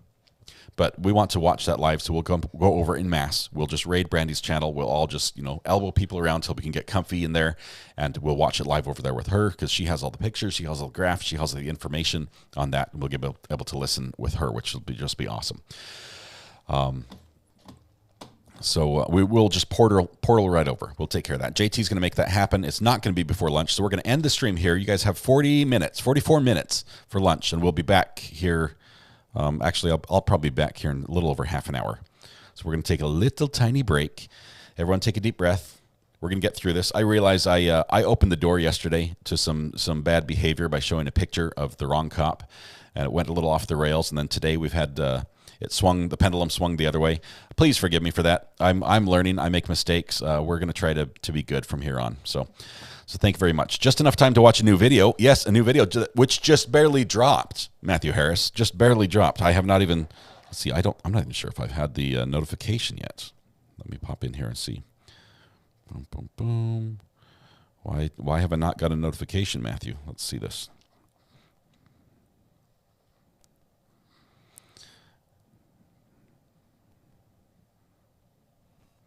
Matthew Harris Law. No views. I'm going to be the first. 2 likes already, man. Get your parental rights reinstated after termination by CPS. Brand new video out with just 4 views. So here's what you can do during lunch is to go ahead and pop over there and watch it. It's only 5 minutes and 47 seconds long. So you can watch it while you're making a sandwich, and you can be back in time for everything. So I'll do that myself. Why must thou fail me? I'm sure the notification will come through eventually. But I think they're meaning super chat stickers. Did I miss some super chat stickers? What does Brandon say happened? We have not heard that. We have not heard what he says. We only hear what his lawyers are saying, which is the police did a shoddy job. Can we do a test run prior to the live stream since she's having internet issues? Yes, we will. We're hoping today's a little bit better. Castiglione. It's Italian. I should know, says Tower Hill Girl. I'm Italian. I should know. You're saying we all stay right here. Right now, we're going to stay here. I will let you know when Valo comes in. We're going to keep an eye on that as well. I don't know if they have a time limit on the closing arguments, but we know that we'll have at least an hour heads up before the verdict is read. And the arguments are not being live streamed. You cannot get the arguments live streams, which means most people will hear the verdict before they get the closing arguments. So all we have is Twitter to go off on closing arguments. Yes, all I have to do is step away from the... I'm going to bring the phone with me because obviously I'm going to be watching Matthew Harris on my phone over lunch. But let's do that. It's time to eat, guys. Why am I still here talking? Let's wrap this thing up. Thank you, everybody. Appreciate you all being here. Tonight when you go home, please hug the people you love, smile at someone to make their day just a little bit better. And please stay safe till we go live again, which will be in about half an hour. Okay, so eat some food, have a drink. We'll be back here. We'll save your seat for you. See you in a little bit. Bye.